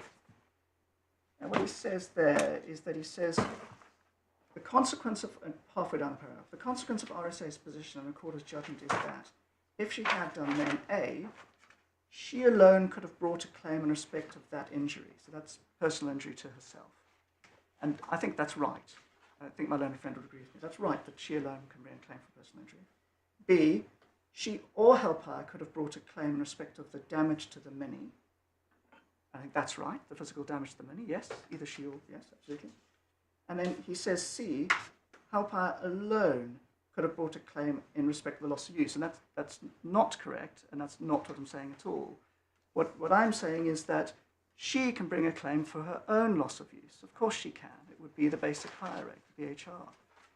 Helphire can bring a claim for its loss of use. That would be interest and depreciation on the asset. And I agree that it would be convenient if she were to bring a claim, if she had a claim for her loss of use, together with a claim for Helphire's loss of use. But what we have in this case is we have a case where she hasn't suffered any loss of use, and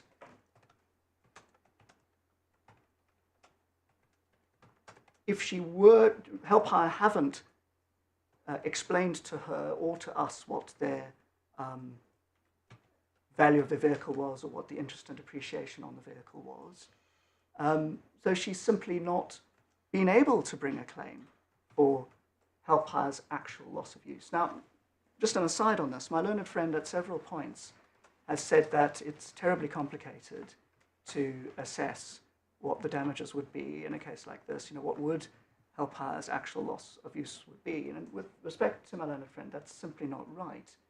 On a daily basis in the county courts all around the country, district judges receive evidence and make decisions with respect to what companies in Helphire's position have lost on the basis of the simple value of the vehicle and what's the interest and depreciation on that value. Even more frequently, claims like that are admitted when it's clear that the value that's been put on the vehicle by the hire company is reasonable, and where the subsequent calculations aren't challenged. So I don't accept that that introduces an unnecessary complication. But continuing with this, I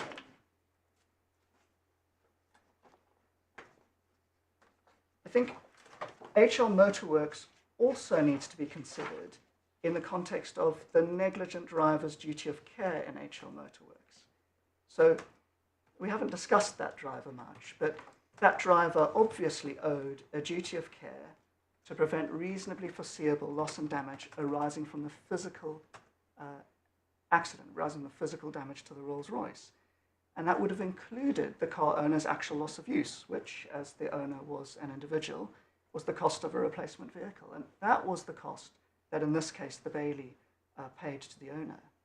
And with respect to quantum, in line with Network Rail, I think, in accordance with that approach, what the court did was the court assessed the quantum, and the court found that the charge for the replacement Rolls-Royce was reasonable, and that there was no evidence that it was not.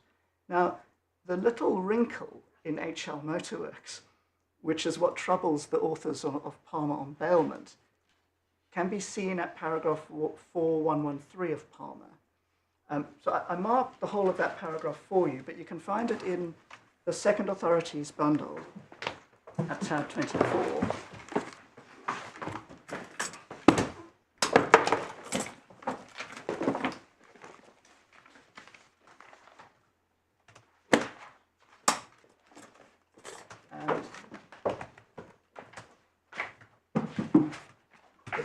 It's at, by reference to the page numbers at the top of the pages, because the page number at the bottom is not very visible, it's 339, but it is page 573 of the authorities bundle, but page 339 is the page. It's paragraph 4-113. And towards the end of the paragraph, there's a sentence starting the difficulty. The difficulty about the HL Motorworks case is that the amount that the Bailey paid to the bailor may not necessarily have been, and was not specifically described by the Court of Appeal as actually being, the same amount that the bailor could have recovered from the wrongdoer in person. So that's the reason why the authors of Palmer and Bailment view the HL Motorworks case with a little skepticism. But in my submission, that particular concern and difficulty has been comprehensively answered, at least in the case of motor vehicle accidents and credit hire cases, by the three cases of Beechwood Birmingham, West Midlands and Stevenson. And what the bailor can recover is either special or general damages. If the bailor is a hire company like Helphire, it can recover interest and depreciation on a vehicle while it's off the road. If the bailor's not a hire company and only has, say, one vehicle and needs it replaced, then the bailor can recover that cost. And that's what happened in this case. It recovered that cost, and the court said that that was reasonable. Can you just say again what you said? Palmer's difficulties, or the So difficulties which the editor identified with HL Motors have been dealt with by 3 more recent Yes, cases. The yes. first one was Beechwood. Beechwood, What were the West other 2? Midlands, Yes. and Stevenson. And they're all in our bundle. Beechwood deals with the case where the asset is owned by a corporation but is not profit generating. West Midlands deals with the case where you have a profit generating asset in a fleet vehicle situation, and Stevenson deals with the situation where you have an individual. Which tab is Stevens?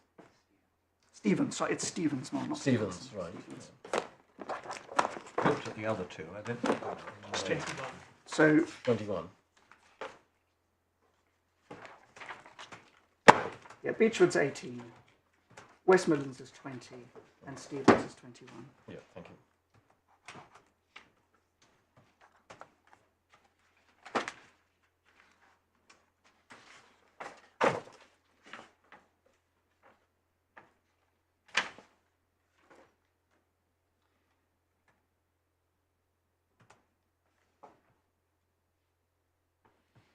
So, my lords, returning to my first principal point, which is that I say that the loss is not consequent on physical damage. We've been discussing briefly Beechwood, Birmingham, and West Midlands. And I submitted at the outset that I say West Midlands is important because in West Midlands the claimant was operating a profit-making vehicle and was constrained to the interest and depreciation on that vehicle whilst it was under repair. I made in the submissions I made with respect to Network Rail the point that Mr Armstead did not own the profit-generating assets. That's not profit-generating in her hands. And also the point that Network Rail doesn't establish that the contract caused the loss. What it established is that the contracts were a convenient way of determining and a reasonable way of determining what the liability for that loss was. So, in conclusion, what I say with respect to this aspect is that the hire company's loss of use is in fact interest and depreciation on the asset while it was unavailable. But what's being claimed is an amount arising in the credit hire contract. We've turned to it before, so I won't take it to you again, but for your note, there is in the recorder's reasoning below an appreciation of the reality of the claim, and you can see that in his paragraph 28, which is at page 45 behind bundle